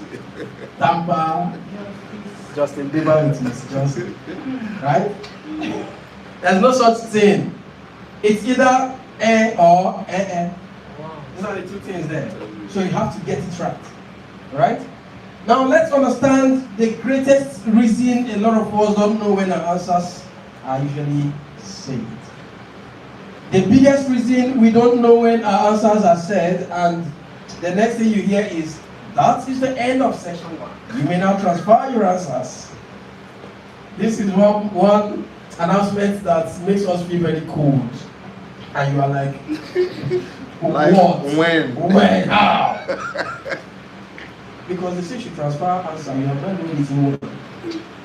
So what I transfer? I will repeat it. It is gone. The back says Otilo is gone, far gone. Right? So the biggest reason that happens or plays out is because of paraphrase. Paraphrase. It is not possible that you would hear exactly the words on the question paper. It's not possible that you get to hear exactly what you have read, as in the words itself. But you are definitely going to hear the same information that you have read, you will hear, but not the same words. IELTS audio will always substitute those words you have read with their synonyms.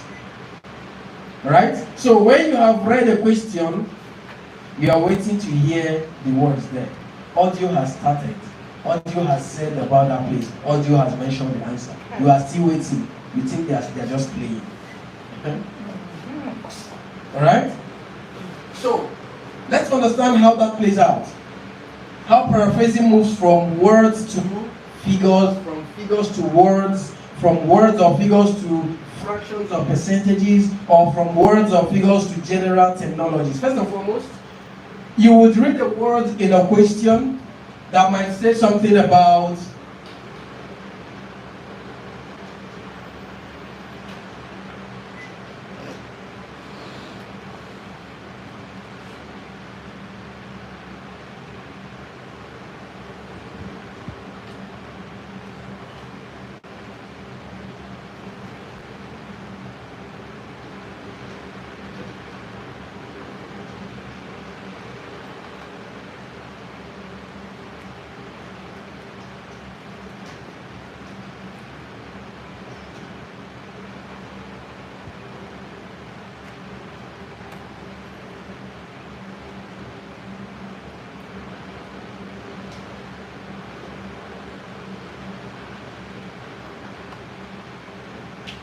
Okay, so this is how this thing plays out. It cost each of them $1 to change or to have their test dates changed to.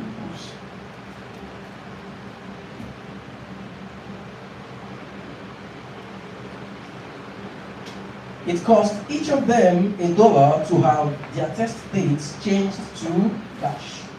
That's what you have just read on the question, maybe question 1. The audio will start.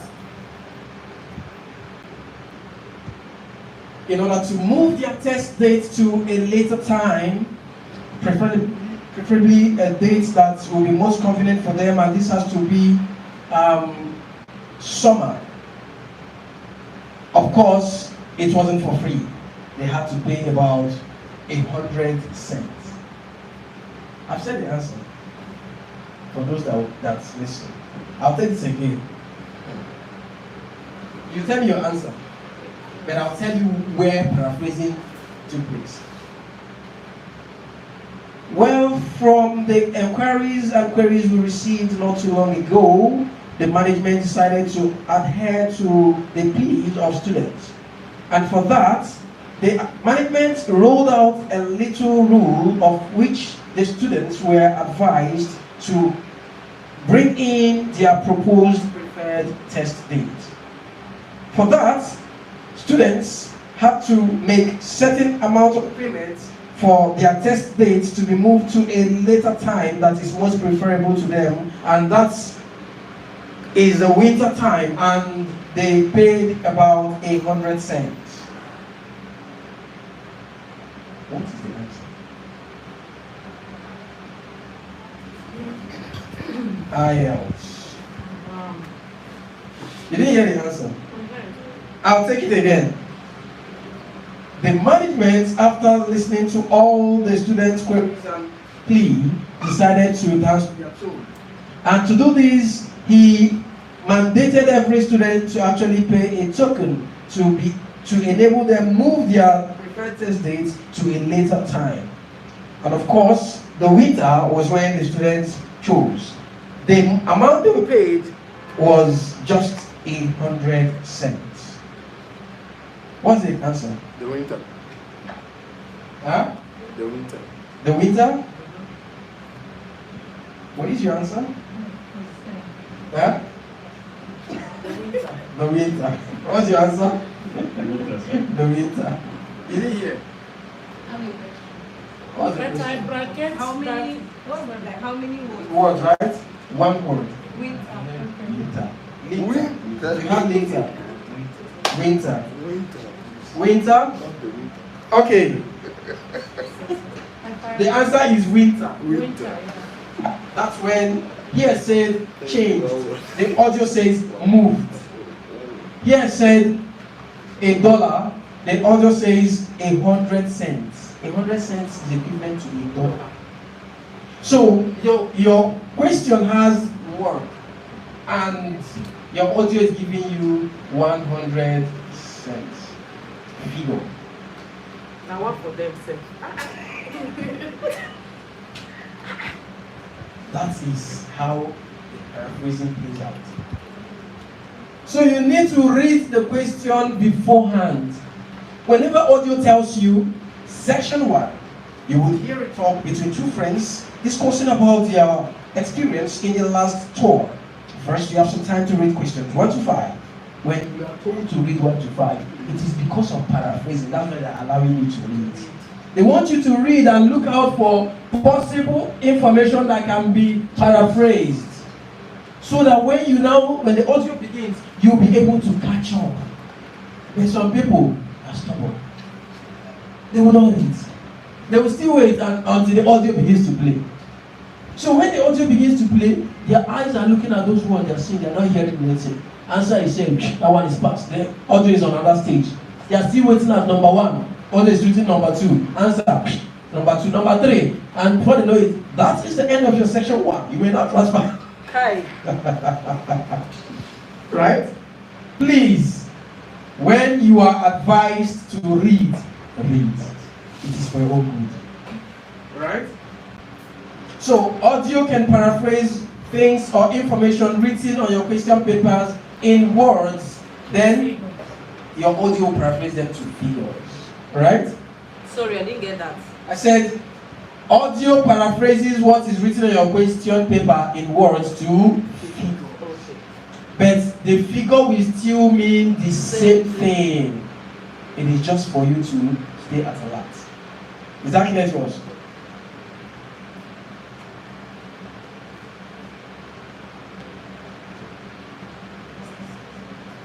Now, let's look at figures being paraphrased to words.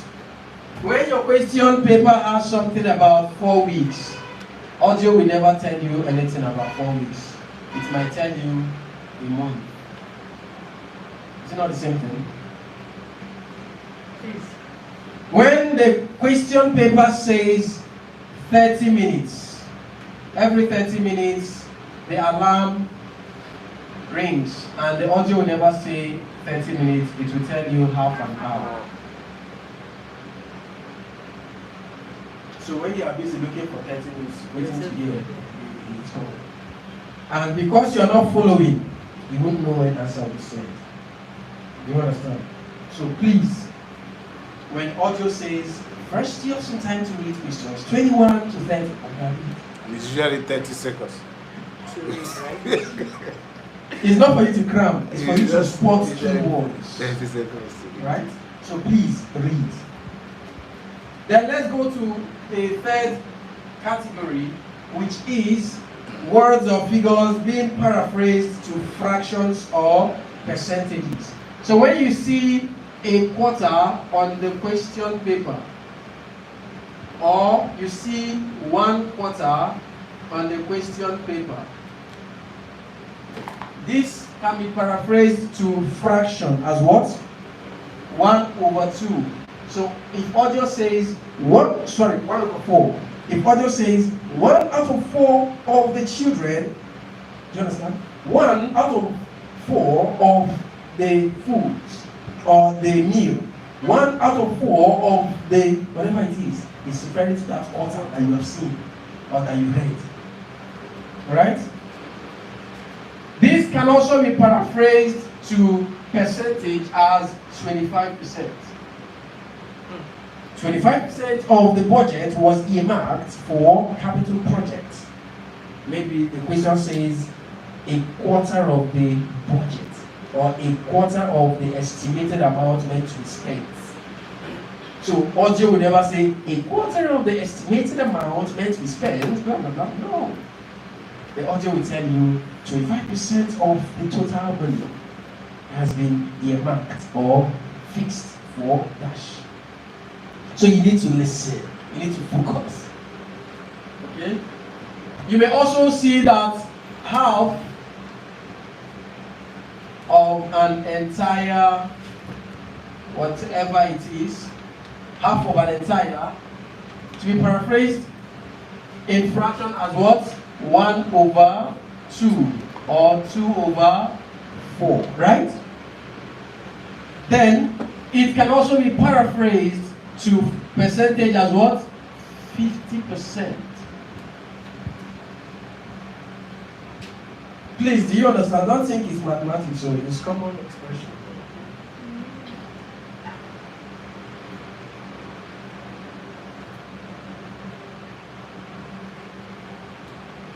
So these are ways paraphrasing can fly from words or figures to fractions or percentages. Let's look at the last part.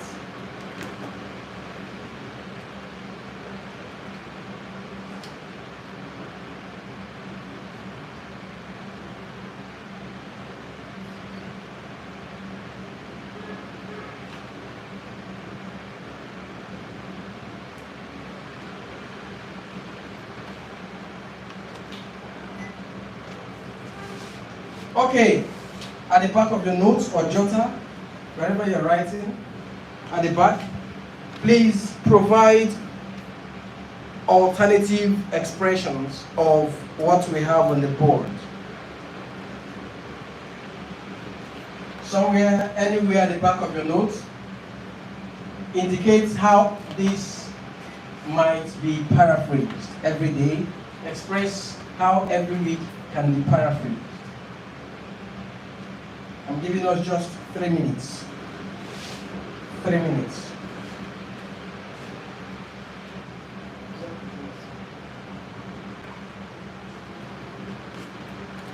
Okay. Our time is up. Now let's do this together.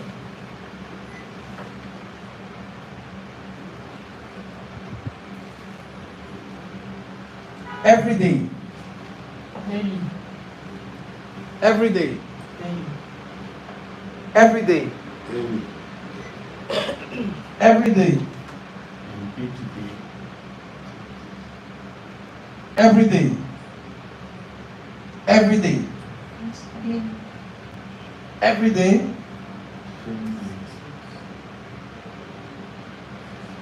Every day.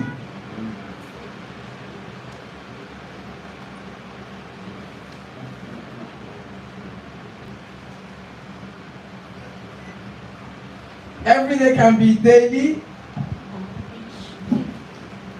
So you can express every day either as daily or every 24 hours. See, John Grace has affected me.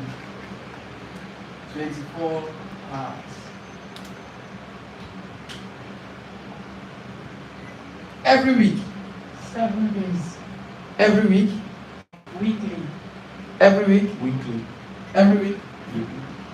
Every week. Every week. Every week.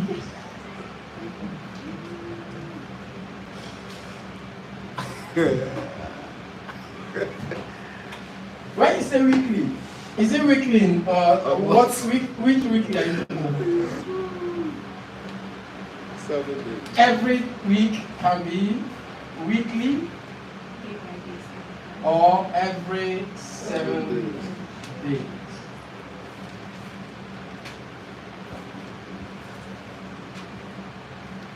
Every 2 weeks. 14 days. Every 2 weeks. I don't know what. Twice a week. I don't twice a week. Every 2 weeks. Twice a week. Every 2 weeks. 14 days. 14. Every 2 weeks. Half a month. Half a month. Every 2 weeks. Every 2 weeks. Huh? Fortnight. Correct. Half a month.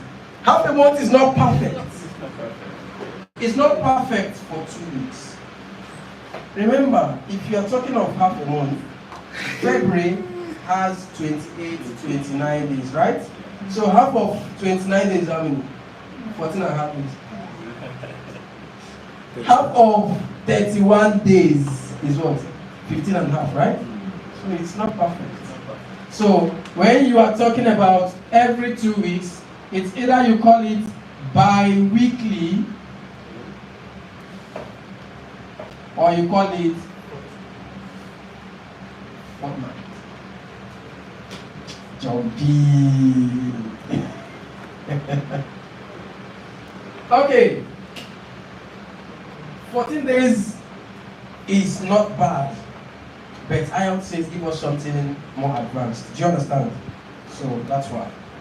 Let's go to the next one. Every month.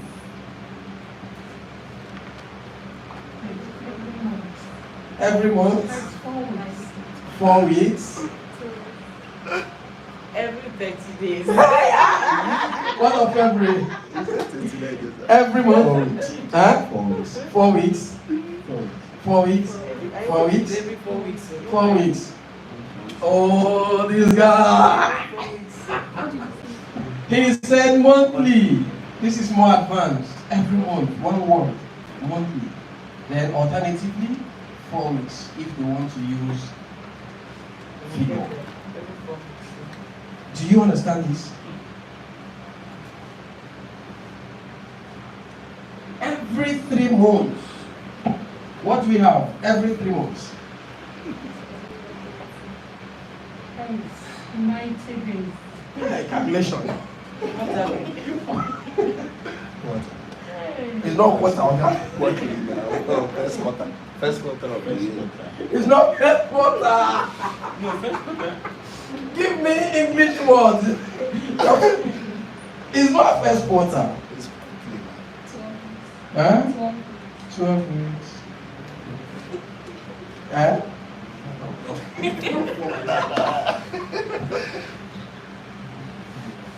3 weeks. Every 3 weeks. 1/3. What the IELTS. Every 3 months, yes, you are correct. Quarterly. It's quarterly. Yes. It's not first quarter. Quarter. Quarter. Well, I know quarter of the year. It's Quarterly. Every 3 months. Quarterly. That's a simple expression, right? Okay, let's go to the next one. Every 6 months. 12 weeks is not correct.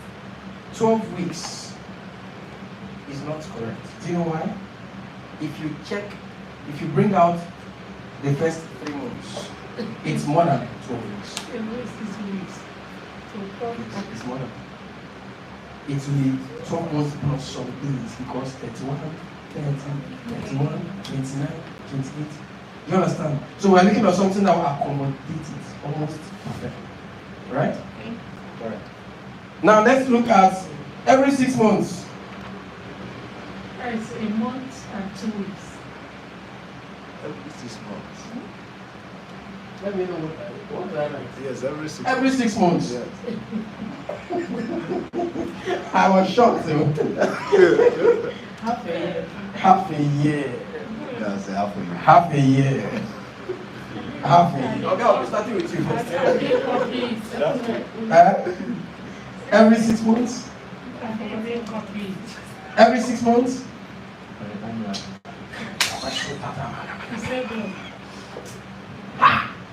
It is bi-annually. Wow. Wow. Very strict. By Bi-annually. Okay? Every 6 months. You think you see by anybody then? You see by yourself. Bi-annually, right? You see, body. Okay, what about every year? That should be very simple now. Everybody should know this. Every year is what? Yearly. Yearly. Or annually. Right? 12 months, correct. But it's common. IELTS give us advanced words. Okay? Every 2 years. Who is confident about this? Let me come to you. Every 2 years. Should I come? Every 2 years. You know it?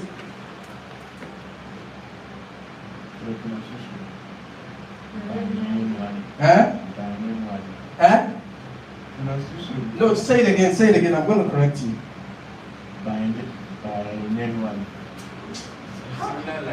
Wisdom. Wisdom will soon disfigure some people. It is biannually. Fine one. These are our children. So you shouldn't even go there. Sometimes it's not our children, because some children don't even know it. Hey. Okay, so every 2 years is biannually. Biannually. What is nearly 25? Nearly 25. Nearly 25. This one requires deep wisdom. Nearly 25. Nearly 25.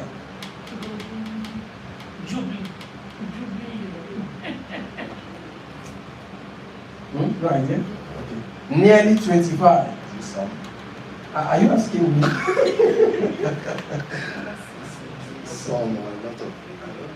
Nearly 25. Maybe 25 words. Century, no. Nearly 25. 24.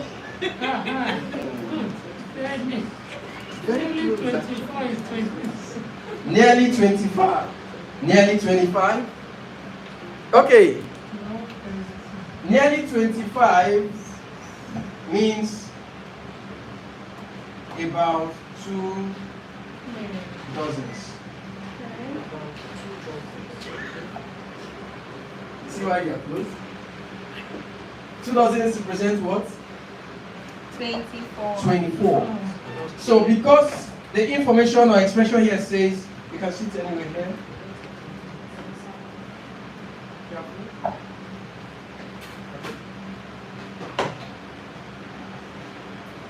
Because the information here says nearly. Nearly does not mean exact. It means within, right? Or about. Okay? So about 2 dozens. 2 dozens means how many? 24. And the word about does not mean exact as well. 20 persons. Where are all these are science students? 20 persons. They are putting their heads down. 20 persons. 20 individuals. 20 individuals. 50%. 20 persons. 20 persons. A lot of persons. There are too many. A few persons. 20 persons. 20 household members of household. 20 persons. 50%. 20 people. 50%. 20 persons. 20 persons. Majority, they will vote that Nigeria should shut down.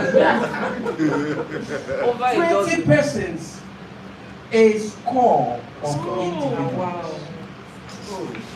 A score of individuals. A lot of persons. Now, were you close to it? No, no, like score. A score of individuals. No, don't worry about it. It's not religious now. It's religious, even in the Bible. A score is means 20. 20. 20. A score is always 20. Okay, 10 years of existence. How do you express that? Let's read. A decade. A decade, perfecto. A decade. Please, is this clear to us? 30 years of existence, 3 decades.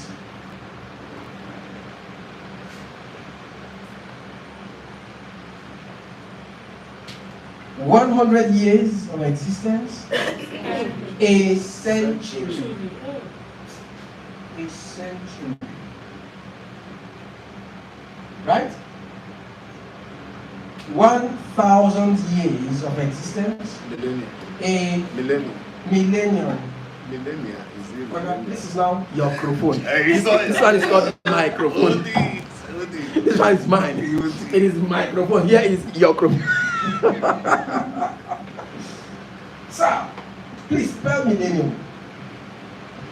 Millennium. Yes, sir. M-O-E. Please talk to the mic, sir. Don't worry with Let the world hear you. Wait now. Okay, please spell millennium. M-E. I can't hear you, sir. I heard M. I-L-L.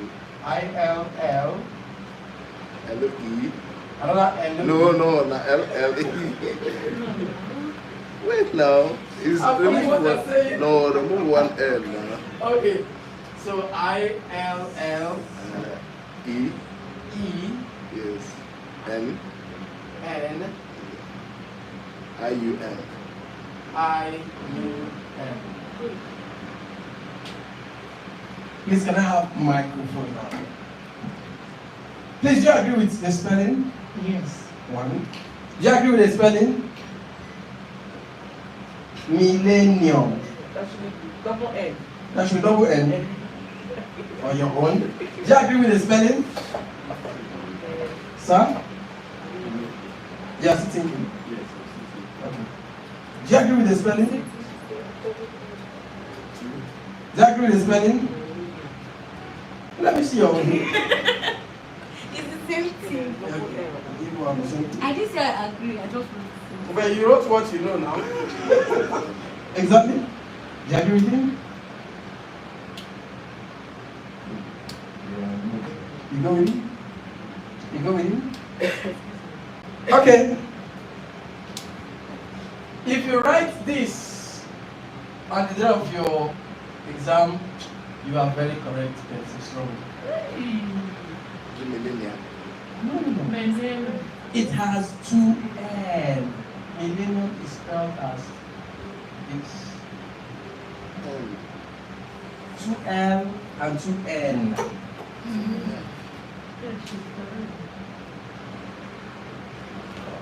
Do you understand? Millennium. So, 1,000 years is a millennium.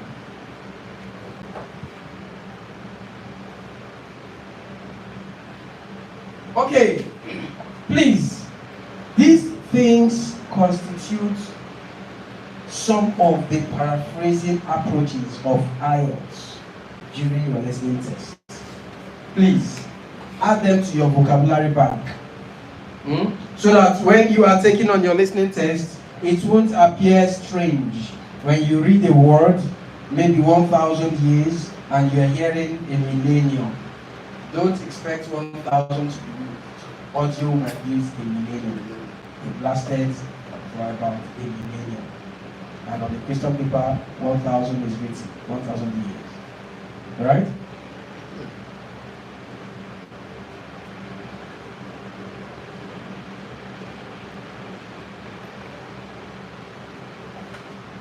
Just like you said, they are looking for problem solvers to come to them. This local practice of You don't mean and they were arrested. Selling what? They were arrested and prosecuted. They were doing what? They took to a normal practice of selling why? fuel on the Are you kidding on me? the road, and they arrested them Can you imagine? and prosecuted them. No. Jaja. Nigeria enter anywhere else, they do Nigeria practice there. Wow. Everybody's so degraded.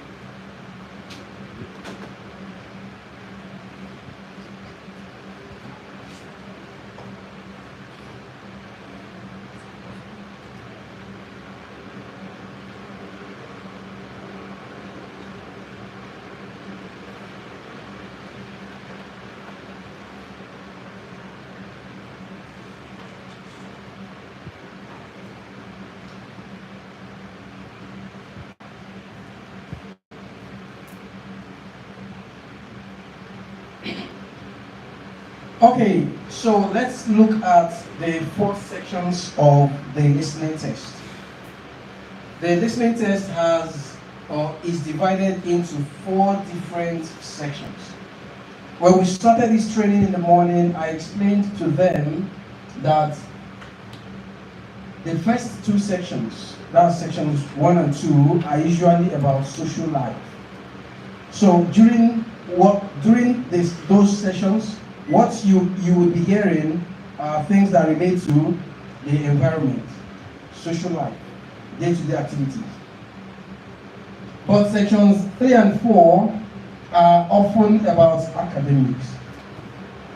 So in sections 3 and 4, you will be hearing things that relate to research, laboratories, diseases, virus, and so many other things. Then based on what we have right here, I would like to find out from us. Dialogue, section 1, dialogue. What does dialogue mean? What does dialogue mean?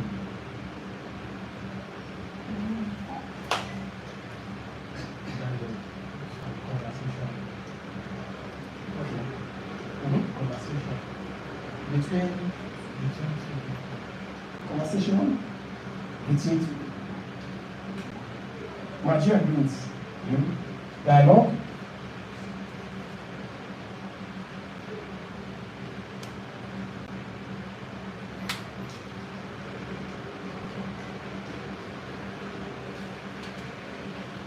Yes, I think it's close to that. What do you think dialogue means? Whenever the conversation coming to an agreement or compromise. What do you think a dialogue means? Dialogue must involve two persons. Conversation, one sending, one receiver, or one sending, one response. Sir, what do you think dialogue means? It's a conversation between two persons or more concerning perhaps an argument and trying to settle. Let me not ask again. You have sealed, you have finished it. Yes. And I will say, I put it to you. Okay, so dialogue is gotten from the root word die. Who did science here? I will never decide it. Who did science? If you are looking at yourselves. What? Are you a science student? One. Science student. Two. Science student. Three. Art. No stress. Science students. Die means what? Die means what? Die. No, not D-I-E, but D-I. Die means what? Two. What's another expression for two apart from die? Dual. Dual. Dual. And another one is what?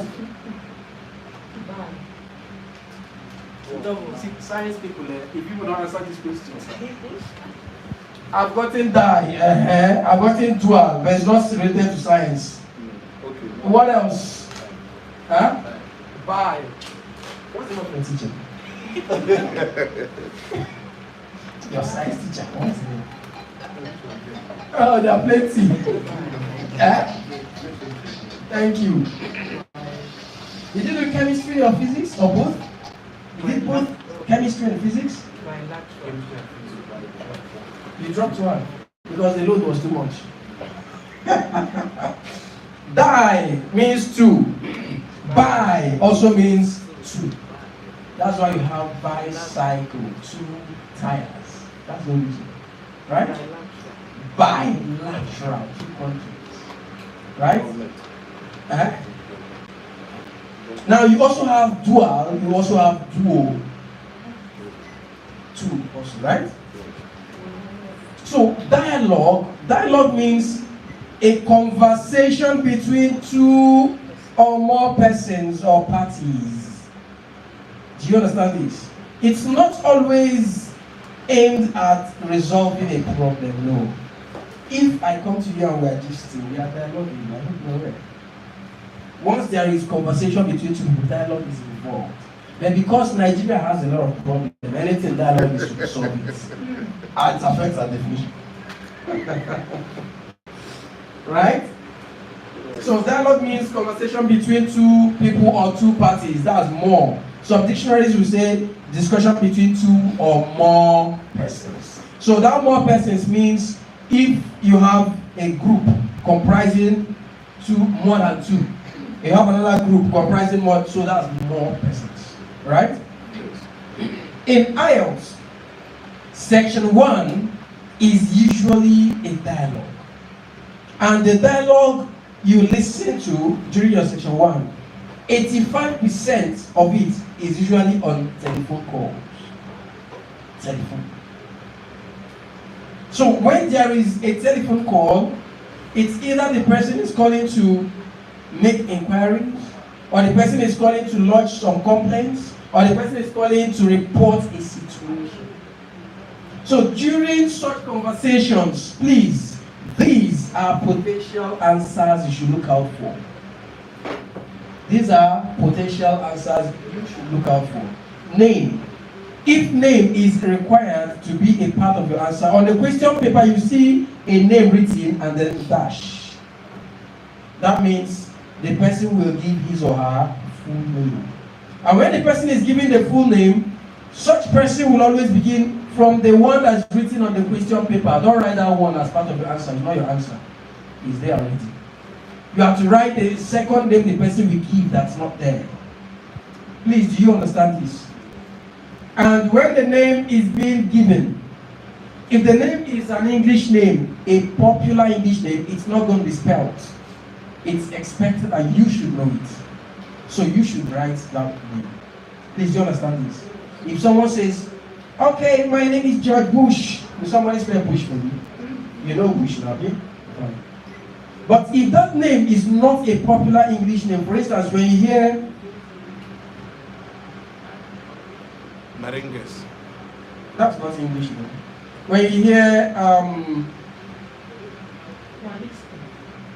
maybe Wellington, for instance, is a little popular actually.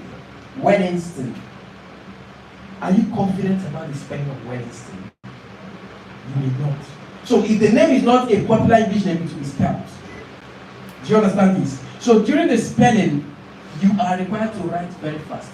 They will not say, Wellington, okay, I would like to make a note of that. How do you write Wellington? Oh, Wellington is spelled as W-E-L-L-I-N-S-T-O-N. They will not say W-E. Nobody knows that. So they spell those things fast. You are also meant to write fast. If you miss a letter, your answer is incorrect. Do you understand this?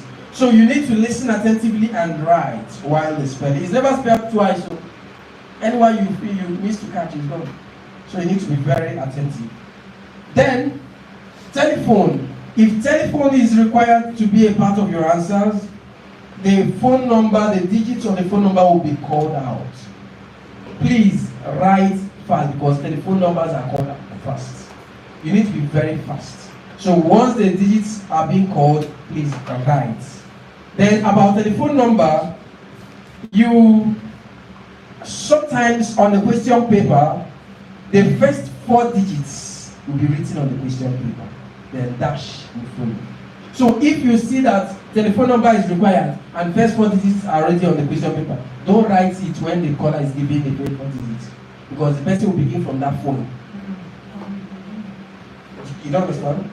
If on the question paper, telephone number is written, maybe telephone is written like this, meaning there should be phone number, right?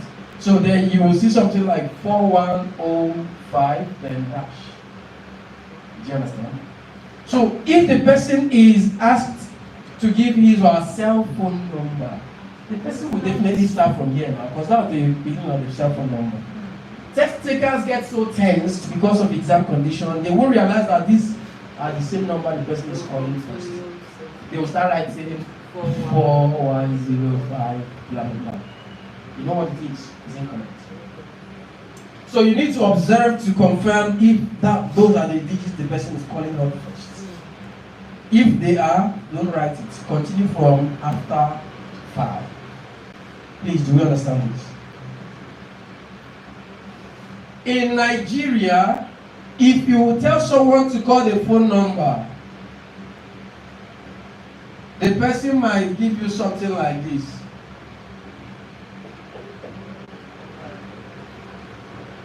How do we call it? If you go to Anambra here, 080, right? When you go to someone who pronounces well here, 080, right? But the English will never say 080. They call it 080, 400. So don't write O as O in alphabet. It's 0. That's what they are calling. So you need to be very open and have global knowledge of a lot of things.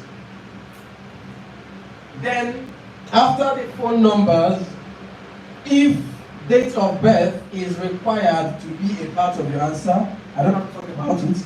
Even this morning we treated date of birth, right? And I told us how to write date of birth, applying the bracket trick at the superscript, right?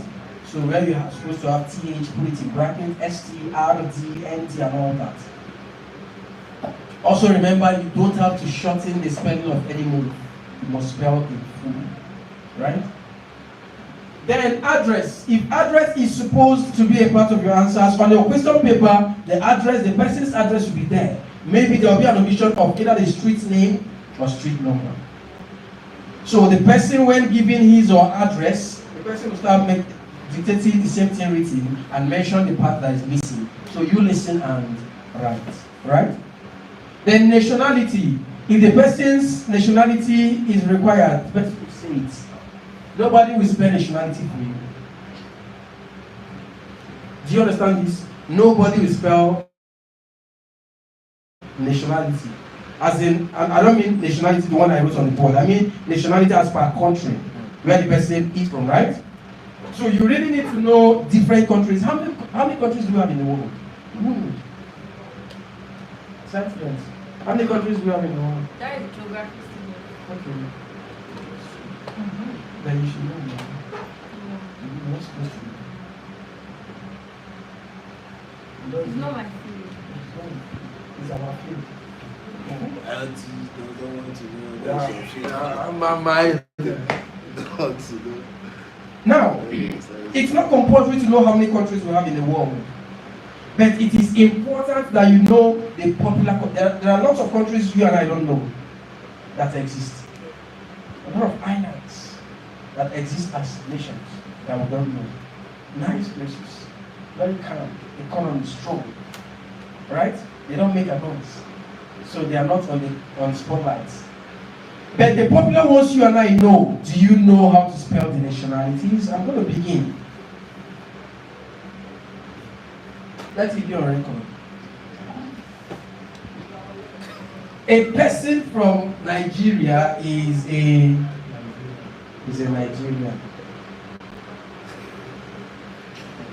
A person from Niger is a Nigerian. A person from Niger is a what? Oh my God. Okay? I can see that you have traveled to different places, including Cotonou and Niger. A person from Niger is called what? Hey, simple question. A person from Niger is called what? The way IELTS make people humble, you have to think before you speak. It's Niger, right? There's someone from Mina. Is a person from Niger is called what? The way you notice your head, very calmly.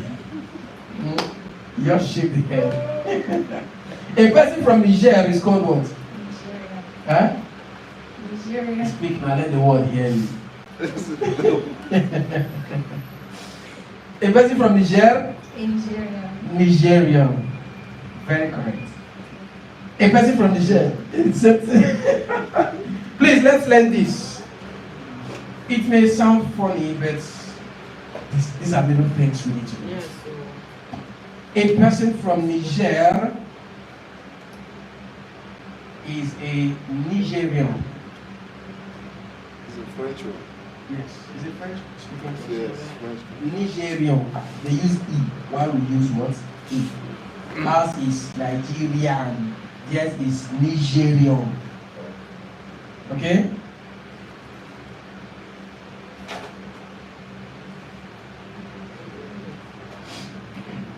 Let's continue. A person from Ghana. Ghanaian. A person from Togo. Congolese. Correct. A person from Benin Republic.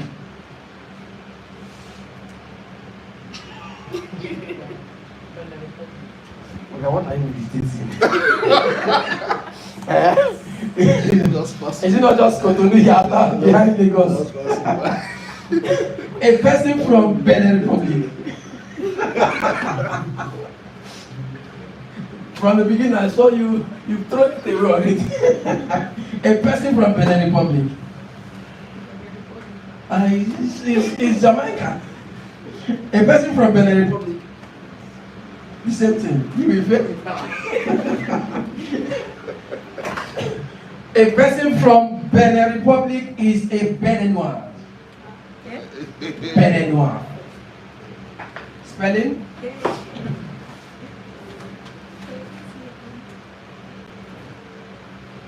This is spelling.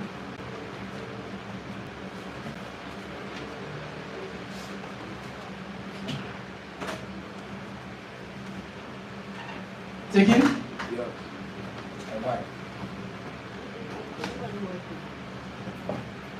We continue.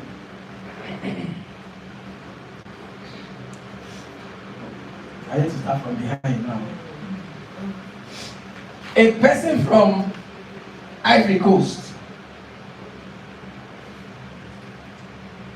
Is a question painful? A person from Ivory Coast.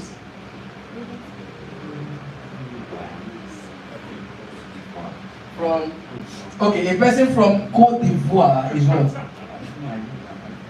Huh? You used to know it. Why are you confusing everybody? A person from Ivory Coast. You don't know, correct? Okay, a person, I'm sure you have gone to that country. Not. A person from Ivory Coast. Yes, sir. Ivory-Conian. If they catch you, if the people from that country catch you calling their God. A person from Ivory Coast. A person from Ivory Coast. Ivory-Conian.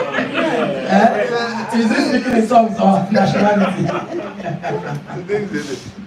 A person from Ivory Coast. A person from Ivory Coast. Ivorian. Oh, wisdom.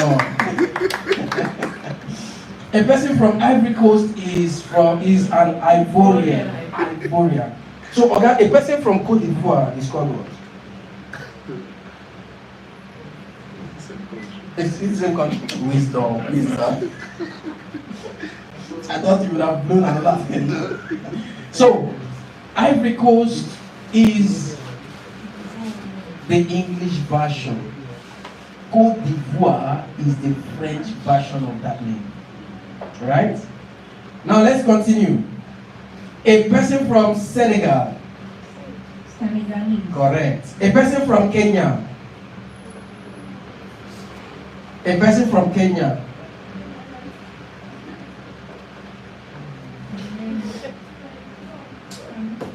Kenya. Huh? Kenya. Correct. I was going to say, is it that women don't travel or they just collect ticket and fly and go come back? It's called Kenyan. A person from Cameroon. Correct. I've used this one. A person from Burkina Faso. You know, they call it Banya, right? Banya. A person from Burkina Faso. A person, I shouldn't come. Why now? My boss.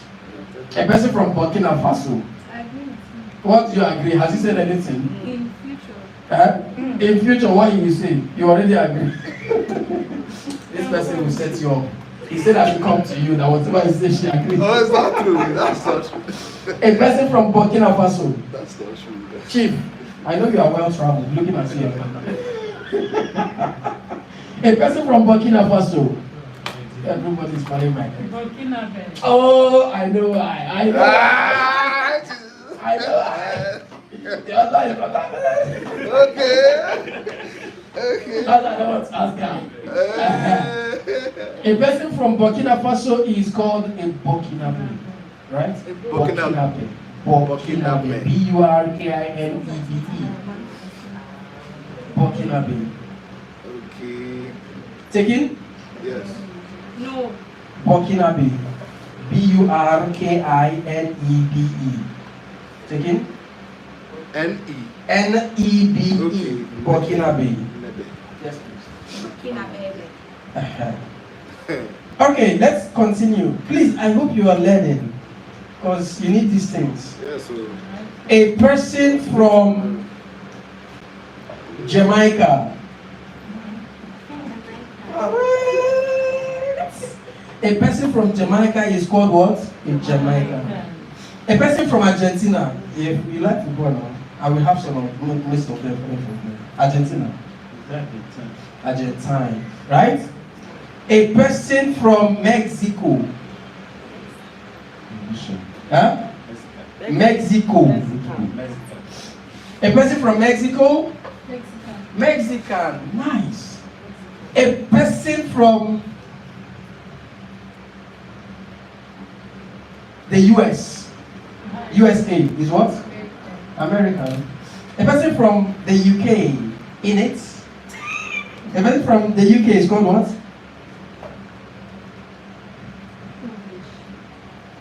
It's not Spanish.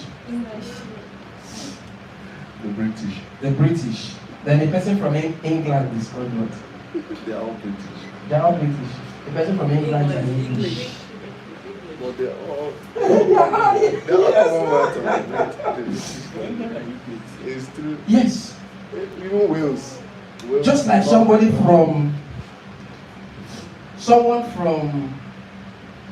Lagos. What do you call it? But is it not in Nigeria? Do you understand? So a person from Mexico is called Mexican, right? A person from Jericho is called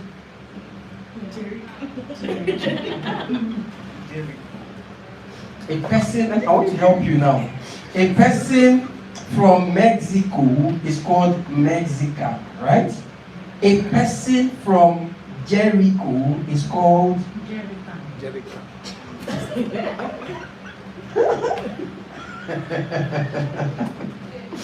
Oga, a person from Jericho is not Jericho, is Roma 20. Yes. Okay, there is no country called Jericho, it's just a city. Jerusalem. Okay, I'll just testing us. Now, these are different nationalities. Please know their spellings. Nobody will spell nationality for you. You ought to have known. That's just the way it works. Then email, if email is required to be a part of the answer, is going to be called out. The makeup of the email, that is, if some emails have numbers, special symbols, and whatever thing, and letters. So they are going to call out the makeup of the email. Please, you need to write, all right? Then interest, what is the person interested in? You need to listen and note it, okay? Then duration, how long is it projected to last? Or how long will it last? Or how long is it lasting? You need to listen and write. Sometimes you might hear 4 weeks, the other person will counter it and say 1 month. 4 weeks and 1 month mean the same thing, right? You need to look at your question to establish how the answer should come, whether it should come in weeks or months, right? Then cost, money. If money is involved, please be careful not to rush and write the wrong amount. Because sometimes an amount to be said, then it will be countered. There will be an additional. So if you have written the earlier amount, please endeavor to correct it to the new amount. Do you understand this? Then time. Time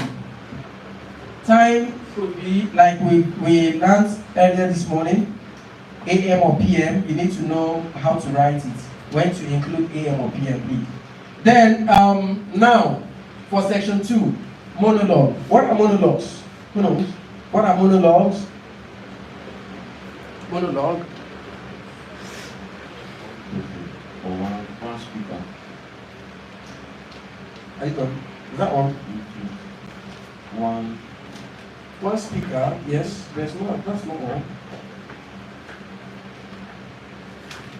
You have the idea, but you're not putting it. Monologue is when information is being communicated by one person. When one person is doing the speaking or talking to an audience, there must be audience. If there's no audience, it's not monologue, it's soliloquy. Yes, sir. That's when Nigerian problem is too much. You're just talking to yourself. Walking on the road, the other side. And the irony of it is you wouldn't know that you're even loud. Yes. The person is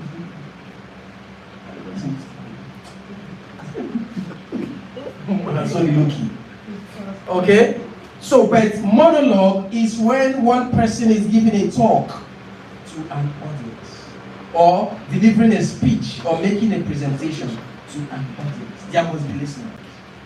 So, in monologue, please prepare your mind. It's usually faster than dialogue.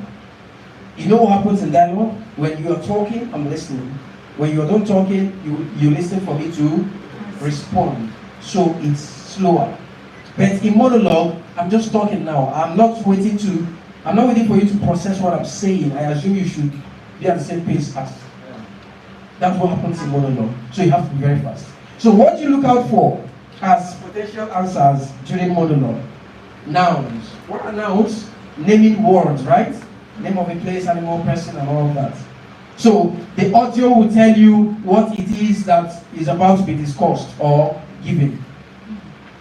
Alright, everyone, I'm Professor John. Today I will be giving you a talk on the invention manufactured by, he is telling you, right? Then location, where it was first experienced or encountered or founded or discovered. It will be given. Issue, what it is about that particular thing will also be exposed. So you need to listen. If it's supposed to be your answer, please write. Then period, what time of the year?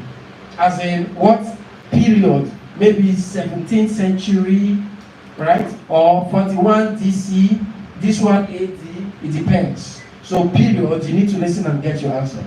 Then quantity, how many people were affected, or how many people fell victim, or how many people will benefit from it. It depends on what is being discussed, right? Or what is the quantity of what was produced, or invented, or manufactured, or created. You have to listen to get all of that. Then, what's the financial implication? How much will it cost a person to obtain one? Or how much is government budgeting to combat the situation? It depends. You have to listen to get all of that. Why? What caused it? What brought about the situation? You need to listen. For instance, when you hear the word COVID, what comes to your mind? Which environment comes to your mind? China. China. Where exactly in China? Wuhan. Pardon? Wuhan. Wuhan. That's the Wuhan. Yeah, that's the environment. Right? Then, when you hear what led to COVID, although there are different, what do they call it? Different what? Speculation. That's what is it? Propaganda? Something? Different stories, right? Whether a chemical was launched or it was a deliberate fabrication, just stories, right? So, what led to it? And what impact has it made? That's the effect. Either to the people, to the environment, or to the community at large. You need to listen and get all of that. Now let's look at MCQs. MCQs means multiple choice questions. Please pay attention. Multiple choice questions is usually where you have A, B, C, D, E that you are meant to choose from. Right? So when you have multiple choice questions, you really need to establish the correct answers. That's the basic thing. Now, to get your correct answers, you may be surprised that all those options will be mentioned by the audio. It's not like the audio will ignore the wrong answers and mention the correct ones. No. The audio talks about all of them. So what a lot of people do is, once it gets to multiple choice questions, when the audio begins to speak about it, it talks about the first option, and people who do not know about it will rush and write the first one. And while you are trying to finish writing the first one, the second option is being talked about. Are you surprised? You are thinking, I should write it, or is it something I need to monitor to know? Right? So what do you do to get the right options? The question. Question will always specify whether you should listen to get the 3 compulsory things that are required. So you have to choose any 3 correct letters that establish the 3 requirements for the application. That's the instruction, right? Yes, instruction. It will tell you, choose any 3 correct letters. Choose any 3 correct letters from the list of options lettered A to F. So you need to listen.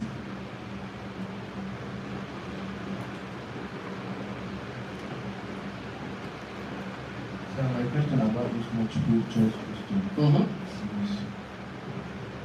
is sometimes normally give the options there to fix any correct answer within. But the problem is, are you meant to write it like The correct are you meant to write it in the same in the correct order? order. Yes, or you can write it random in any way, but it's still correct. Thank you. If the question says, if the instruction says, choose any 3 correct letters, what does that mean? Any. Does it mean choose according to order? No. It means any. So if your first answer is G, you write G. If the second answer is D, you write D next. If the last answer is A, you write A last. Is that in order? No. Do you understand what I've explained? If instruction says choose any 3 correct letters for questions 11 to 13 from the list of options given, that means in no particular order. Is that clear? So you are not mandated to wait until you hear the first one from C, second one from F, and the last one from G. So you want to arrange C, F, G. No. It could be G, C, F, or F, G, C, anyhow. So when you just hear the correct answers that answer the question, You write. But please be careful not to write the 3 answers for a particular number. No. It's supposed to cover 3 different numbers. You understand this? Don't write CFG for 11 for question 11. Whereas you're supposed to write maybe C 11, G 12, D 13. Do you understand this? So what helps you to get your correct answers is usually the instruction. Read the instruction. Instruction will emphasize on what you should get. Please, is this clear to us? Now let's look at maps. So John Praise, did you do geography? Geography? Okay. Let's look at this together. Maps is usually a section or a part of the IELTS listening question that a lot of people fail. Because 1, it's usually very fast. 2, they don't tend to trace and get the locations according to how the module is directed. Why is it so? Number 1,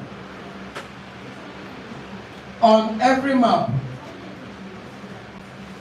there is usually what we call this guy.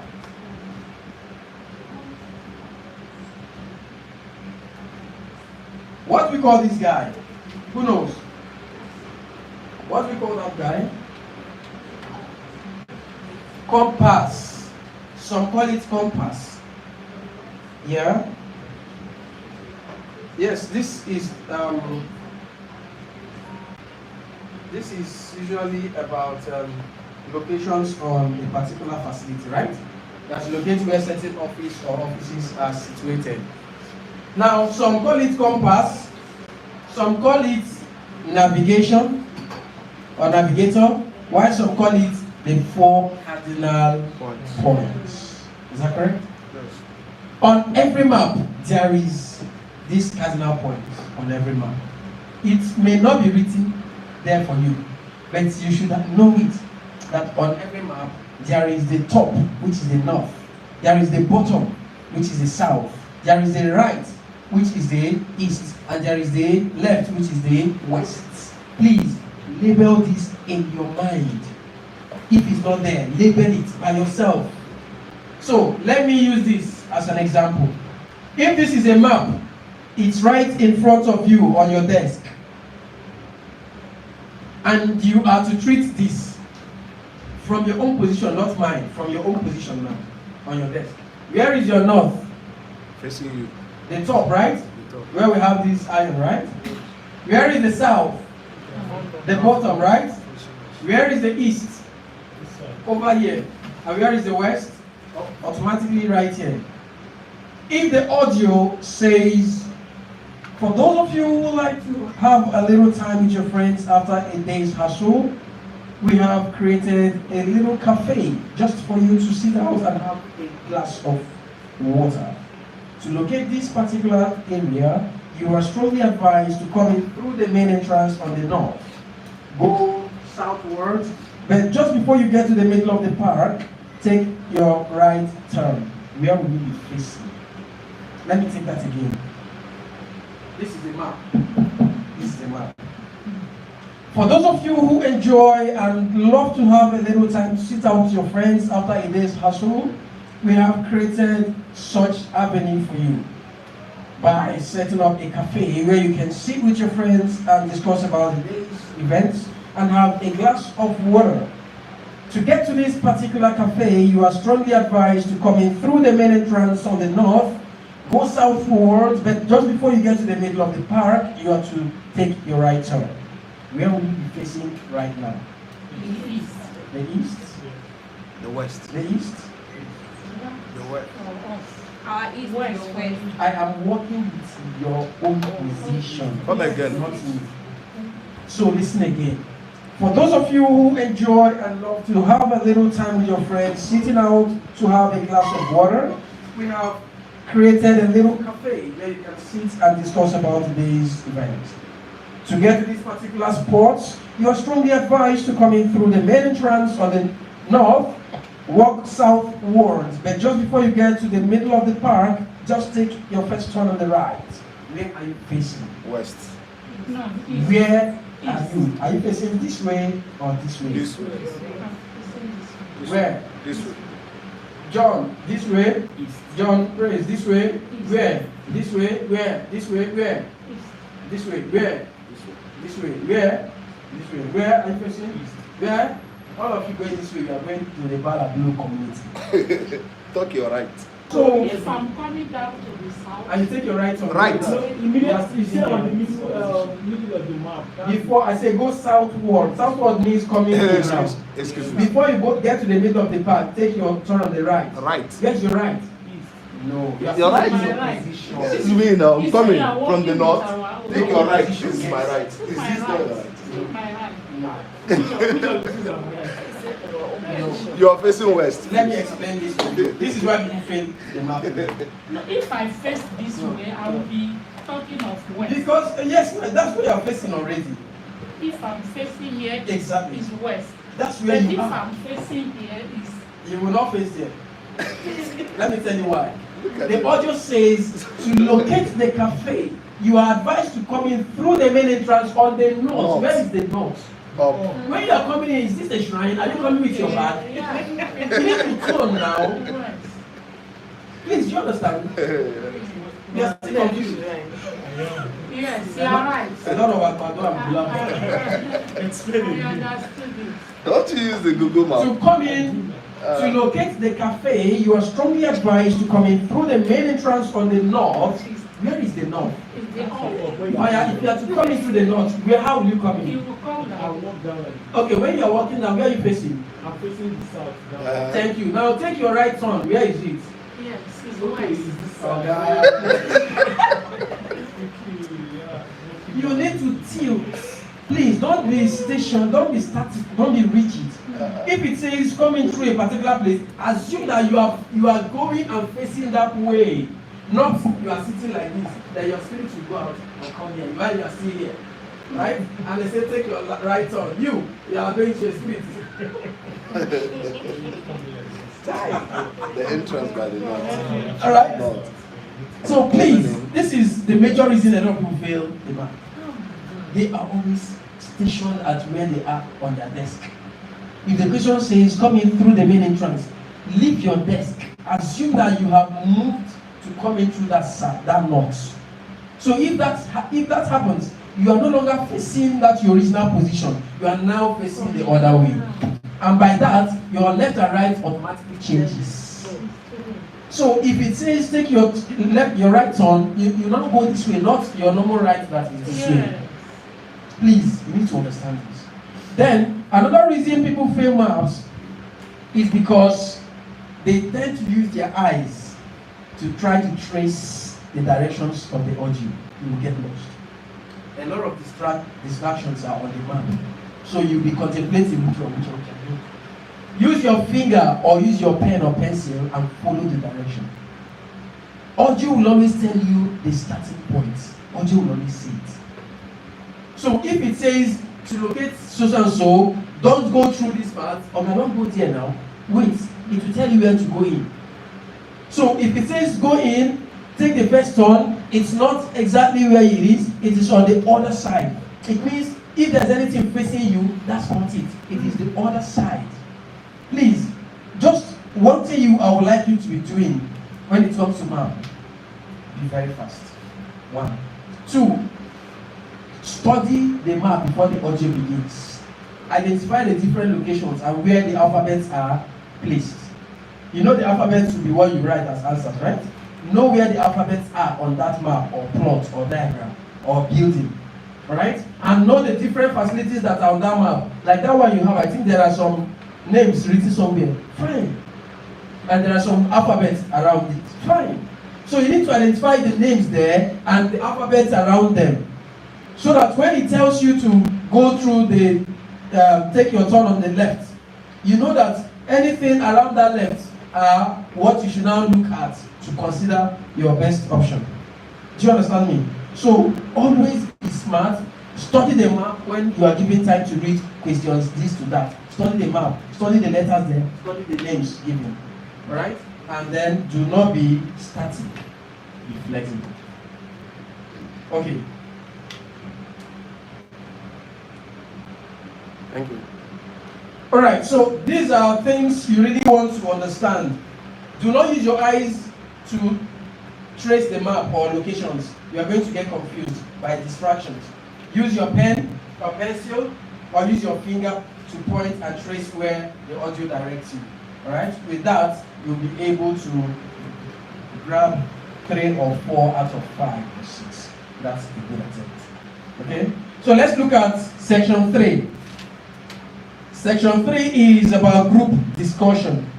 So for group discussion, you are looking at students or academic professors talking about a particular academic related issue. So these are potential answers, names of discussants. So for names of discussants, if the audio opens up, it will give the names of the people. Section 3, you would hear a discussion between 3 students, Mary, Jane, and Jason, to give their names. But if it doesn't give you their names, when they begin to talk, they would exchange pleasantries and mention their names. Do you understand? Hi Jane, hello Jason. Hi Michael. So you know that there is Jane, Jason, and Michael, right? At this point, it will not be an answer yet. But as you progress, those names will help you to get some answers. So, issue of discourse, they will mention why they have gathered to talk. So today we have gathered to talk about our final project, as we are required to carry out a little questionnaire or survey to get some information about blah blah blah. So they want to talk about their project. Then target audience. For their project, they have a particular age bracket of people they wish to interview because of the experience the people ought to have acquired over time. So they have their age bracket, target audience. So they'll mention it. And where will they go to meet those people? They'll talk about it. Right? What time is best? Morning, afternoon, evening, or night? They'll talk about it.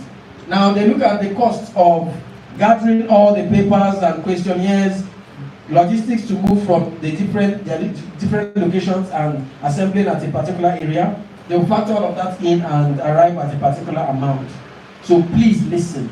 during group discussions, you will hear different fees, but there's only one that is correct. So you need to be attentive. Now, why are they doing that? Why are they carrying out that particular task? What implication or impact will it make to them? Then, how many people will they examine or question? All right? Then, what time is best? What time, maybe time of the year or any other thing, is best to do that? Now, individual view, the names you got at this point, this is where you would use the name to get the view. Maybe during their questionnaire, at some point when they were asking a couple of questions to some of those their target audience, a person might display some form of habit. So they will want to know what one of them feel about that person's behavior, right? So you need to, and for that, there will always be options, A, B, C. So you need to pick from the options. Then unanimous view, that's collective agreement. Collective agreement. So there won't be anything like, at the end of our discussion, Jason, Jane, and Michael will all agreed, there won't be any such thing. They won't make it look so simple. You rather hear, okay, so Michael, I think personally that we can do this without actually traveling to the place. With internet and GPS, we can get to wherever we want. What do you think, Michael? Although I'm not really so familiar with that because I'm not computer savvy, but I think I agree with that. I don't have a problem if you think it's 100% guaranteed. What about you, Jason? I have no issue with that. You see, with this, everybody will agree, right? Now let's go to section 4. Section 4 could be a monologue or a dialogue or a group discussion. Whichever it is. Section 4 is really a very fast section. Very fast. If you don't reserve some energy for section 4, you will realize that you will get bored, one, and you miss a lot of answers for section 4. So please reserve some energy. Another way to solve section 4 is when the audio tells you, first you have some time to read questions 31 to 40. Don't start reading from 31. Start reading from 36 to 40. When the audio says you have some time to read, start from 36 to 40. If you start from 31 to read, by the time you get to 35, the audio will start. You go back to the beginning, right? And by the time you solve 31 to 35, 36 will be a very big challenge because you're already getting tired. But if you read 36 to 40, you have an idea of what those parts are saying. Then it's easy to manage 31 to 35 when the audio begins. Do you understand? So please, reserve enough energy. Reserve enough energy for this part. Do we have any question? Any question?